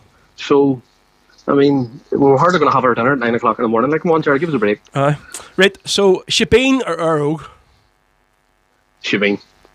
I love Earl, I love Shebeen, but I spent more time with Alan and Podgy and Pat and Timmy and all of them when they're over, and they are absolutely nuts. Don't get me wrong, Gary's a lovely fella and obviously Earl, but no, Shebeen are just, they're mad. I love them. But I just in mention that there, and I have to bring this up every opportunity because I'm not going to let Pat forget it. So I'm not, right. So when I was on the interview with Shebeen back now, probably 2 years ago, so it was, right. So I went and picked them up. Was that long? But would have been because I think it was the second year. Yeah. So I remember it. Right. So I went and picked them up at the airport, right? Because they were playing in Debney at night for our new Celtic Mania thing, right? Yeah. Went and got them picked up at the airport, got somebody else to help me, so I had 2 cars, right? Picked them up at the airport, and they were staying down in that far set, or in the Springfield Road, right? Stopped off so they could get a little pot noodles and a carrot off them as well on the way down the road, right? So I had everything set up and all, so I had for the podcast. And I said, all right, lads, just come on down whenever you're ready. And they all landed down. The only person that didn't land down was Big Pat. And right. And like, where's Pat? He's like, mate, he's won't get out of his bed. I said, what? He said he shattered fuck their podcast. I was like, right? Is that right? Jesus. Yeah. And I said, literally 3/4 of the interview was for Pat. And obviously, you know what a legendary figure is. I want to talk to him about. And he's like, mate, he's not getting out of bed. He said, he's not getting out of his bed, so nothing you can do. Like, I was like, you bastard. So I was like, every opportunity I get, I'm going to pull him up that there. So I'm like, and I've pulled him up on it personally, seen him about 2 or 3 times, and he's like, it's like, whatever. But anyway. Of course. Right. Talking about, so from a rock and a hard place, to 2 shitholes together. Right. Dalymount Park or Oriel Park? Dalymount. Dalymount, you can see the match, whereas Oriel Park, I know, like, I don't know if you've seen the video, and I'll send it to you after. My good friend Keelan Doherty, we played there in a cup semi-final, I think it was. I think it was a quarter-final. But we were, I think it was 2-0 down, and we went 2 each. Keelan ran onto the pitch, and like it was I think it was on Soccer AM and everything, where he went to jump back over the wall to get back into the terrace, right, and completely kicked it and went flying square in his head. Oh Jesus, it was the funniest thing I've ever seen. Right, 2 more to go. Once we go, so Blur or Stone Roses? Oh, what kind of question is that? See, do Blur even exist? What? Do Blur even exist? Well, now, actually, I only really acknowledged Blur or Damon Albarn till Gorillaz came along, like. You have to say it there, like. Yeah. But before then. To be fair, them Gorillaz are class and all, but no, it's like, you can't stand and have an experience watching Blur and Marley Park. It's all about the roses, man. Aye, right. So this last one here for you, and you might be a bit sort of, I don't know, right? So Prodigy or the Smiths? Oh, shite. Now that is a tough one because I love the Prodigy, and I also hate Stephen Morrissey because he's a dick. But we done a thing last year, 2 years ago. I don't even remember what it was. When we took Mike Joyce, the drummer from which the is Smiths. why I asked you about this question. So. Yeah, sorry. Mike Smith, yes, absolutely. Or Mike Joyce from the Smiths, absolutely. But the Prodigy. Yes, mate. Keith Flynn was an absolute lunatic. I loved it. Just a band, but just something else. Amazing, like, so there you go. Yeah. Right, so Barry, listen, we've been talking for 40 minutes, believe it or not, so we have here, which is mad. So we'll have to try and 10 minutes long too. Exactly. So we'll have to try and fit in a few songs. So listen, you're playing on tonight somewhere, are you? Yes, I'm on Keith Corcoran's page. Come on, Hoop Celtic at 6 o'clock. I'll be doing a Rebel Sunday from there. I think Kieran Davenport's on before me. Right, happy days. Good to see you getting on for a bit of abuse. The band's back on again. So yes, before you go on, I've seen there a lot on your stream where you've sort of took the Mickey Kelly route now with the headphones on, sort of using in the streams. Yeah, I've done a sort of a quick stream on Friday night. I bought myself an audio interface. I actually bought 2. I bought one and it was the wrong one, for fuck's sake. But I bought a second-hand one with 2 inputs, and it is absolutely amazing. The new, like, the streams from here on in are just going to be different gravy. It's not going to be all crackly and me shouting at a microphone through my phone. It's actually going to be good. I think that's the thing. It's now, obviously, with this lockdown, we're going to be back to probably the streams again, so we are, and obviously, I've sort of seen so many people obviously started off just doing like sitting on a guitar, no like sort of instrument or no sort of digital nothing, and now the more and more people coming in along, and the quality of their streams is just being that's fantastic. So it is, like, if they're really putting the effort into it, so they are. So I thought, why not? May as well do it myself. That's it, right? So Barry, we're going to play this here one now, the Ball of James Connolly. So this is the other recording you've done then, along with Lonesome Boatman. So folks, that was Barry Davey. Thank you very much, Barry. It's been an absolute pleasure, mate. Fair play to you. Thank you very much, bro. It was an absolute pleasure. Thank you very much for doing it, and thank you very much for all the promotional stuff that you've been doing for me, you know, and you booked me for a couple of gigs in Belfast and stuff. I really, really appreciate that, mate. And honestly, I can't thank you enough. No problem, Barry, mate. So I'll talk to you again, right? Good luck, mate. Cheers. All right. All the best. Cheers, mate. Folks, there you go. That's with Barry David there for you. Very, very good friend of mine. That was I'm so glad we got Barry on for an interview. So this is the next one we're going to do for you, and this is the ball of James Connolly from Barry and Andy, aka Burr Bua. You see, this will load up eventually. Come on. There we go.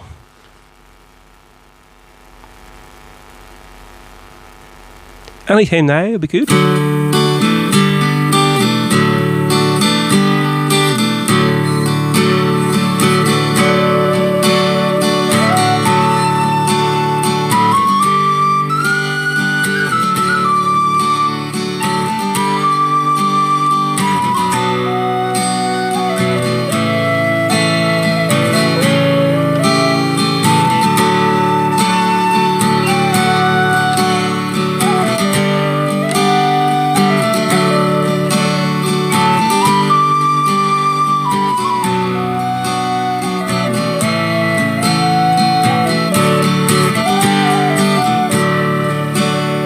A great crowd, it had gathered outside of Kilmainham, their heads all uncovered. They knelt to the ground, for inside that grim prison lay a brave Irish soldier, his life for his country about to lay down. He went to his death like a true son of Ireland. The firing party he bravely did face, as the order it rang out. Present arms in fire, James Connolly fell into a ready-made grave. The black flag, it was hoisted, the cruel deed was over. Gone was a man who loved Ireland so well. There was many a sad heart in Dublin of Ireland when they murdered James Connolly, the Irish rebel.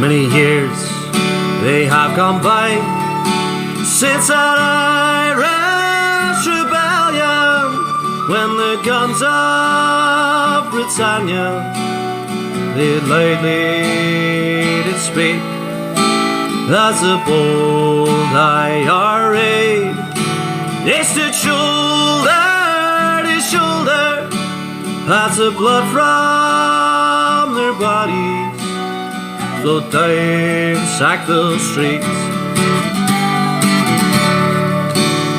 The forecourts of Dublin, the British bombarded, the spirit of freedom they tried hard to quell, but above all that din came the cry, no surrender.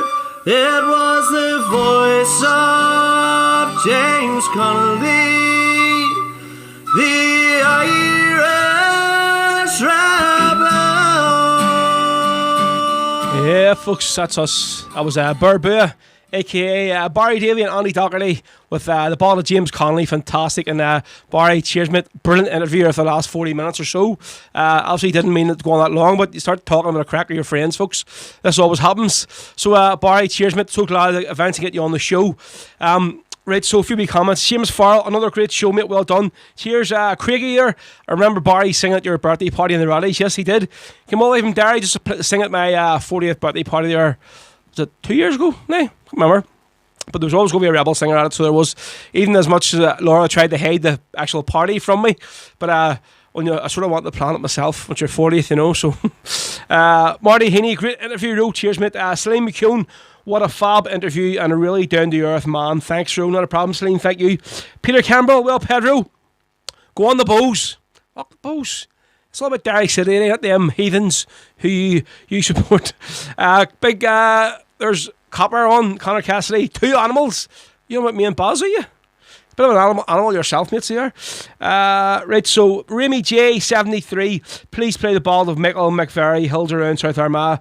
Hugh O'Neill, Ro, can you give us a big shout out, please, today to my 2 wee girls, Saoirse, who's 5 years old, and Scarlett, who's 3 years old. Both O'Neill, not a problem. So there's a big shout out to Saoirse and Scarlett O'Neill today. Listening, thank you very much. Right, so what do we go do next? Right, so obviously, folks, if you've been listening to the news this week, I'll just go check a few comments here from Facebook as well. Peter O'Connell, great show once again, Ro, Sláinte. Now for Limerick hurlers, the big Clare.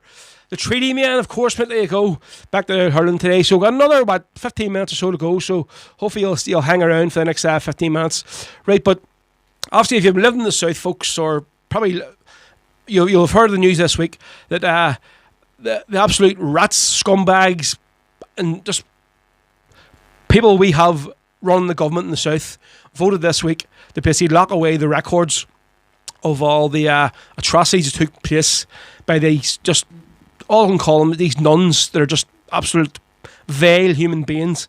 That's how I can describe them. What they done in these mother and baby homes, folks. It's can't help but getting sort of teary talking about it.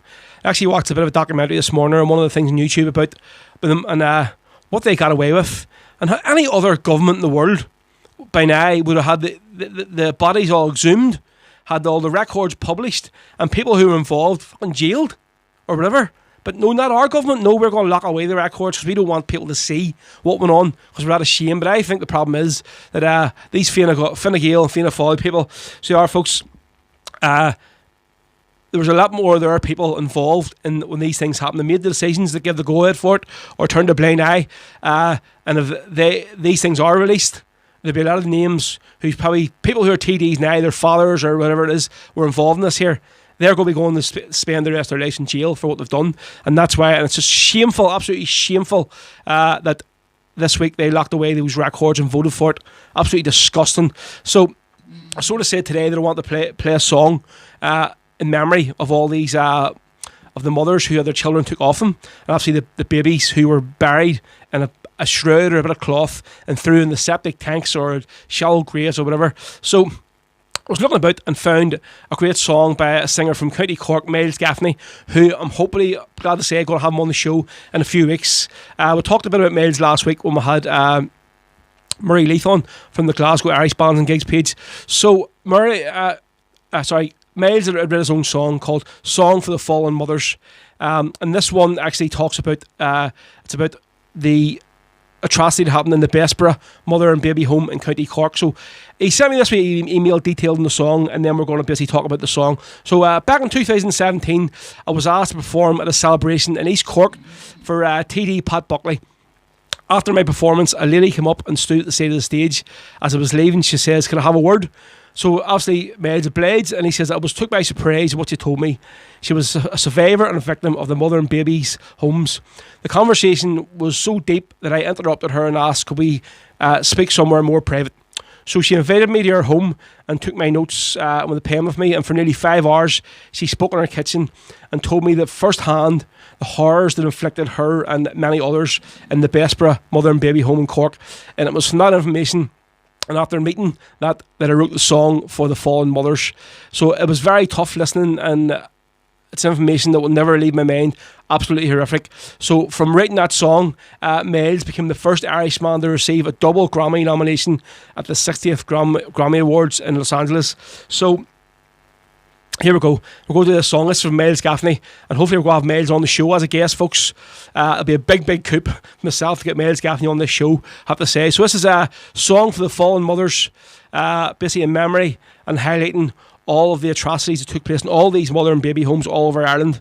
And hopefully one day, maybe if Mary Lou gets in the Dáil, these records will be released, and we'll have a proper investigation, get the bodies of these children exhumed, and we can get something done about it. So this is Miles Gaffney with Song for the Fallen Mothers.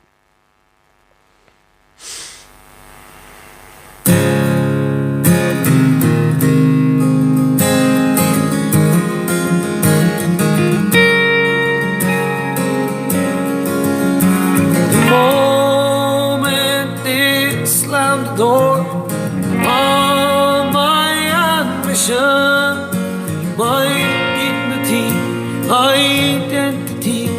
They stole my only possessions, in their eyes burned Satan's flame. You're ashamed, you've yourself to blame. Mother superior deep from refrain, 'cause they graze in me my fictitious name. Welcome to your hell on earth, for the fallen mothers of the church. But you're nothing, you're only dirt. I will sell your baby when you give birth. So I beg Jesus, Mary, would you let me keep my baby? Can I have him back if I keep going to mass? Isn't this what you told me? As I scrubbed down on my hands and knees, and you stripped my flesh with your rosary beads. Did the blind eyes, powers to be, what a price to pay for a pregnancy.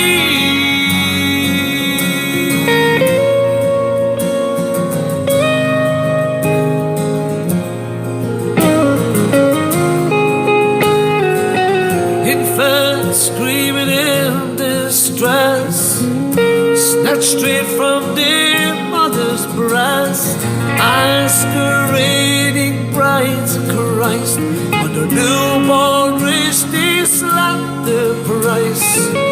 Some little angels weren't saved, their mothers kept as slaves. Nobody knows their names, 'cause they're buried in shallow graves. Suffer in silence, not even a whisper. Never forget your demonic sisters. Always remember you're the sinner as you cut the grass with your paper scissors. So I beg Jesus and Mary, won't you let me keep my baby? Can I have him back if I keep going to mass? Isn't this what you told me?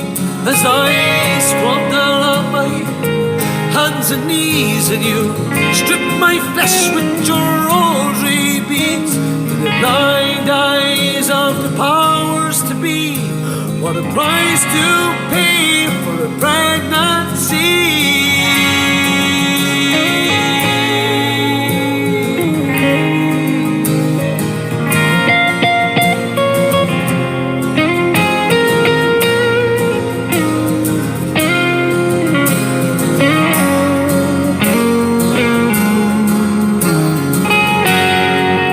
Still stand to vivo, see some walls.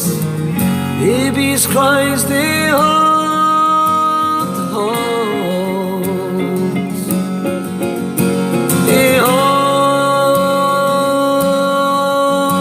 the halls.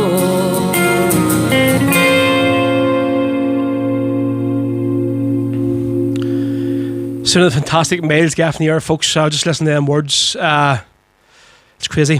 That's a song for the mothers. Obviously written all about all of the atrocities, but particularly highlighting the Bessborough mother and babies home in County Cork. You can't help get emotional listening to that song, and just what's happening in the Dáil this week with these TDs who shamelessly voted to lock away the records of what actually happened. It's just makes your blood boil listening, folks. So yeah, Marty Heaney, beautiful song. Steph McNally, what a song. The kind of song is why I love music. Marty Heaney as well. Justice for the mothers and babies. Shame on Fine Gael, Fianna Fáil and the Greens also. Definitely Marty, couldn't agree more. Matthew Coogan, just right. Rat says right. A shocking cover up. So it is just on Facebook here. Peter O'Connell, brilliant from Miles. There you go. Right, so folks, just as you can see here we're going to do 2 more songs here before we head off today. So we are, as you can see here at the front, didn't sort of think I was going to have to do this here, but obviously I put on like a wee PayPal link, so I'm probably going to do it for the foreseeable future every week. So if any is calm, folks, spur anything, a couple of pounds, whatever, towards, obviously I don't know when I'm going to be DJing again, and it's major income in my life, so it is, I have to say that. And when it's just been took off you, it does start to affect your family life and your sort of whole living. So it does. So say if any can spur anything at all, folks, if you can, just there's a direct link there for it. Just PayPal me that DJ Rowe show. It's myself, DJ Rowe, Ruairí Carson. So yeah, we're going to have 2 more songs to go for you, folks. Craigie asked for this one earlier on, and I obviously didn't get a chance to play it. So 2 more songs to go for you. And somebody asked me to play Beck McFarlane as well. Terrorist or Dreamer. We're going to fit that in before we finish up. So this is the second last song on the show today for you, folks. And this bit of Christy Moore. Haven't done much of Christy from the start of the show here on YouTube. So this is The Streets of London, and especially from my good mate Craigie. Here we go.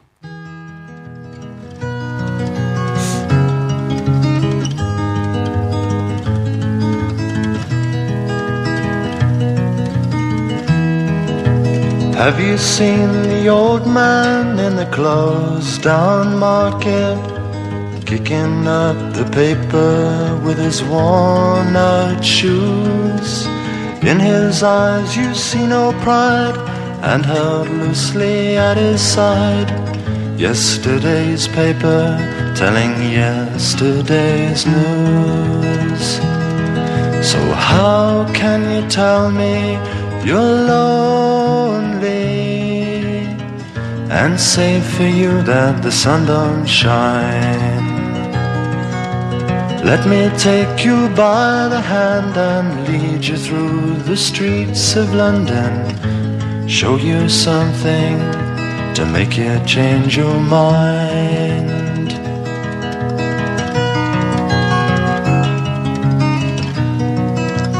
Have you seen the old girl who walks the streets of London, dirt in her hair and her clothes in rags? She's no time for talking, she just keeps right on walking, carrying her home in 2 carrier bags. So how can you tell me you're lonely, and say for you that the sun don't shine?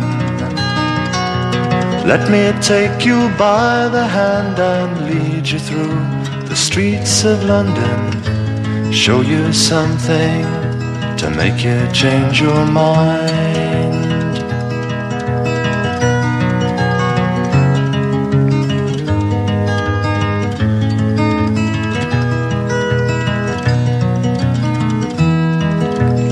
In the all-night cafe at 11:15, same old man sitting there on his own, looking at the world over the rim of his teacup. Each tea lasts an hour and he wanders home alone. So how can you tell me you're lonely? Don't say for you that the sun don't shine. Let me take you by the hand and lead you through the streets of London, show you something to make you change your mind. Yeah, so in the streets of London there for you. And Craigie, you're probably right. He said, is that not Liam Clancy, not Christy Moore? Oh, I have a whole folder here of must be so many songs, and it's just a Christy Moore folder. But there's a few songs I played before, and a few people have said, sure, that's not Liam Clancy. And maybe it probably could be. Actually, when you come to listen to the song, it doesn't sound like Christy Moore, so it probably is Liam Clancy. But say it was in my Christy Moore folder, which is obviously why I didn't pre-listen to it before I played it. So you would just assume it was Christy Moore. But anyway, that's for Craigie that one. Hope you enjoyed it, mate. That was the song for you there, so it was. Seamus Farrell, not Christy, Rowe, LOL. Well, obviously I know now it wasn't Christy, Seamus. But I'll say it was in my Christy Moore folder, and I didn't pre-listen to the song because I assumed, oh, this is Christy Moore because it says on it's Christy Moore. But obviously not. I'm sorry for disappointing you, but that was the song was asked for. So there you go. Right, so there you go, folks. So again, thank you very much for listening. We're going to do one more song here for you. And as I say, if any of you can through something into the PayPal for me, it'd be much appreciated. As I say, tough times for everybody at the minute, folks, with us. Say, when your whole DJing business goes down the Swanee and you don't know when it's going to be come back anytime soon, has an effect on you financially and sort of probably mentally as well. So say if any can afford anything, folks, even a few pounds, throw it in there. The direct link is there. So paypal.me/DJ Rowe Show. If you can, folks, it would be very, very be appreciated. So Steph McNally saying it's Ralph McTell. And Seamus Farrell said it must be the Tenants. Listen, don't be knocking the Tenants. It's cheapest to have in the off license. That's myself first. What is? I'll go and grab anything. But no, I played the songs that say Christy Moore in the folder, and you would assume it was Christy Moore because it said it's in Christy Moore's folder in my hard drive, but you can't get a ring right, you know. So anyway, folks, thanks very much for a great show, for tuning in again. Barry Davey, great interview, mate, and it was good crack. So this is the last song of the day, folks. It's Bick McFarlane. This is not his own song, but he does it fantastically. I've heard him sing this song on the rock a good few times, and bring a tear to your eye. And again, go do this one here in memory. Big Bobby Story. I think this here song just typifies Bobby. So it does in the whole words of the song. So this is Terrorist or Dreamer by Bick McFarlane. This is the last one of the show for you folks today.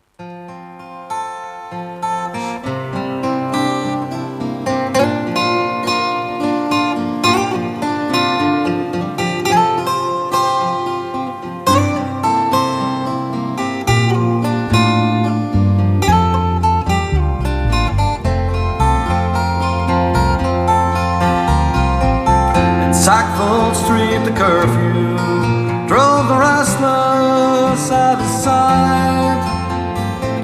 The black and tans marched up and down, the moon shone cold and bright. The shot was like a whip crack, pulled the first man off his feet. He died on bloody cobblestones while his comrades combed the street.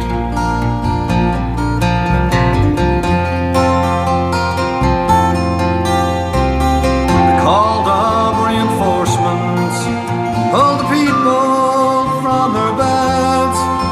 They were screaming, "Get the bastard!" but its fear was in their heads. Found him in a cellar. He was only 17, fighting for his country, dying for green.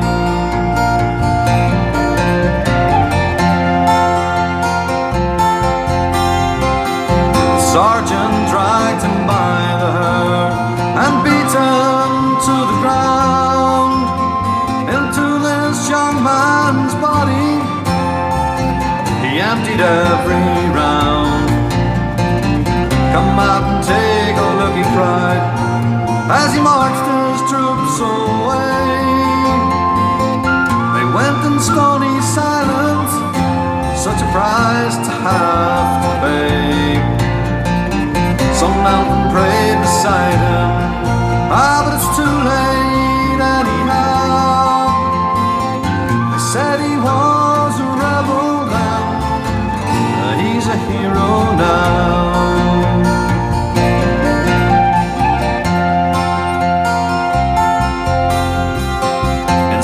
6th this country sang the praises of the dead. We didn't call them rebels, then we used patriot instead.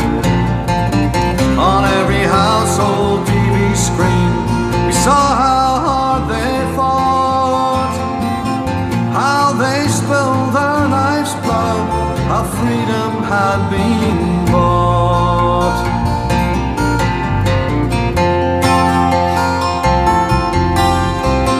The garden gates were opened up to silent motorcades. Cannons boomed and flags unfurled, solemn wreaths were laid. Prayers for those departed were called for loud and clear. For those who had been outlawed, but that was another year.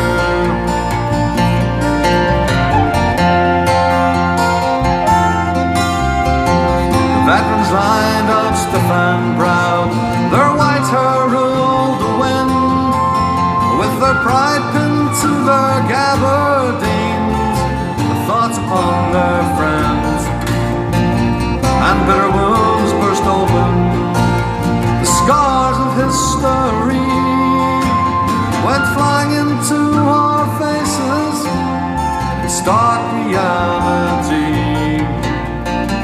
Just up the road from Sackville Street, but things are different now. They said he was a rebel then, but he's a hero now.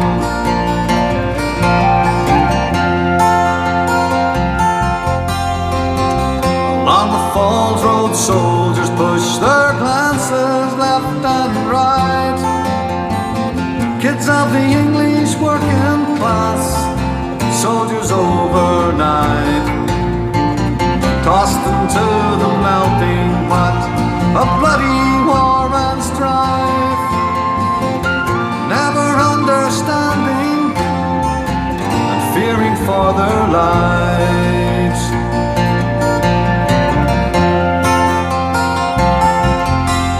Outside the Glen Road Brewery, oh, a bomb takes two away.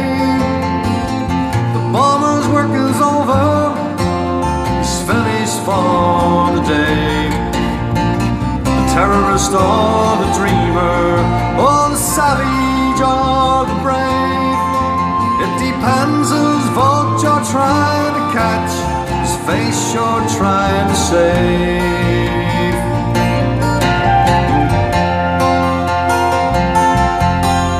There's tea and cakes in Downing Street, there's whispers in the hall. Let's move the Cure Rhodesia, now our backs are to the wall. There's panic down in Leinster House, where words are seldom scarce. Send someone to Glasnevin quick to remember Patrick Pearse.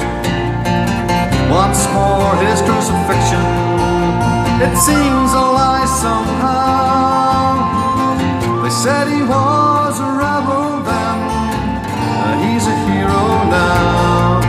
Once more his crucifixion, well, it seems a lie somehow. They said he was a rebel then, he's a hero now. He's a hero now. Yeah, the legendary Brett and Big McFarlane, or terrorist or dreamer, and again, go shout out their Big Bobby story for that one. Just typifies the man, that whole song, it does. So yeah, somebody asked me if that earlier on the show, can't remember, but that's who that was for anyway. Hugh O'Neill just said, Steph, was Ralph McTell, calm down, will you? Calm down, pal. Listen, Steph, come on, don't be having to go me here. Like, I can't get everything right, so I can't. I think we're obviously still talking about that there, Liam Clancy, or whoever it was, Ralph McTell, who was singing that there, Streets of London.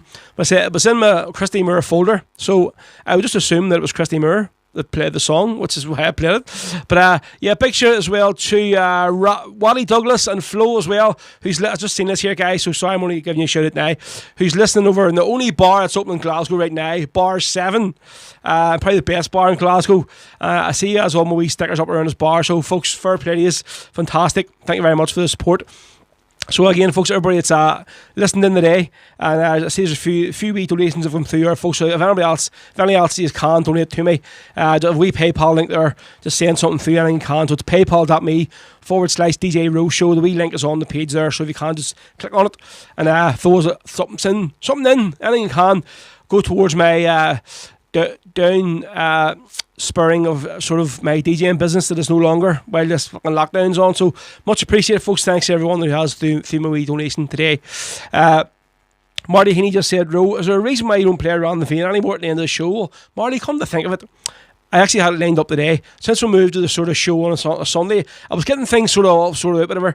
And whenever it just happened the last couple of weeks, I didn't get to play it. But the plan always was to get back playing Around the Vein at the end of the show, which I have done from day one. So I have. So here, folks, this is it. We're going to finish off here for you. And Marty, go do this one, especially for you, as you have mentioned. This is Around the Vein from our Rogue, as we always play. Folks, myself, Ro, thank you very much. And again, if any of you can donate something, just hit the wee link for me. It'd be much appreciated. Times are tough, they are for everyone, especially myself. So that's the last one, Around the Vein. I'll see you all next Sunday, folks. I'll let you know what time we're on next Sunday. We'll find out what's happening in the Saturday match or whatever. If we'll have to start a bit earlier, a bit later. So here we go. Thanks very much. See you all again next week. Thank you.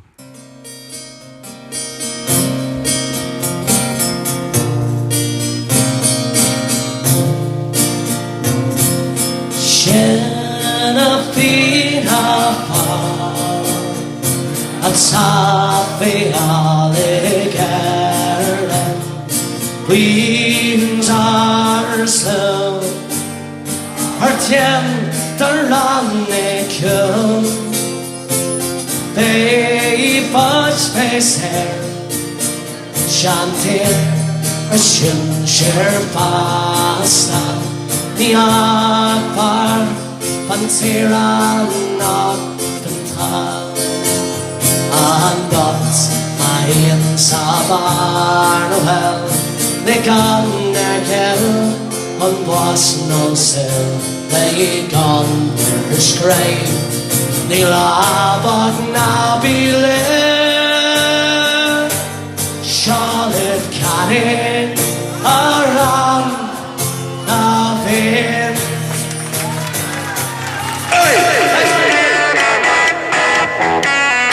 You've been listening to Rebel Podcast of Ruairí Carson. To listen to this and past episodes again, and to also check out future episodes, keep an eye on our official SoundCloud page.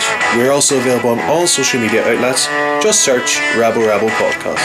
Bhí si bhgéisteach an sin is an fád cruailí Rebel le Ruairí Carson. Le héisteach le seo agus hir hagran a ríis, agus na hagran atá le teach, caisúil ar siú efigil sugin ar SoundCloud, agus táid ar fáil ar gach cinneal ardan ar na main thuisiilta.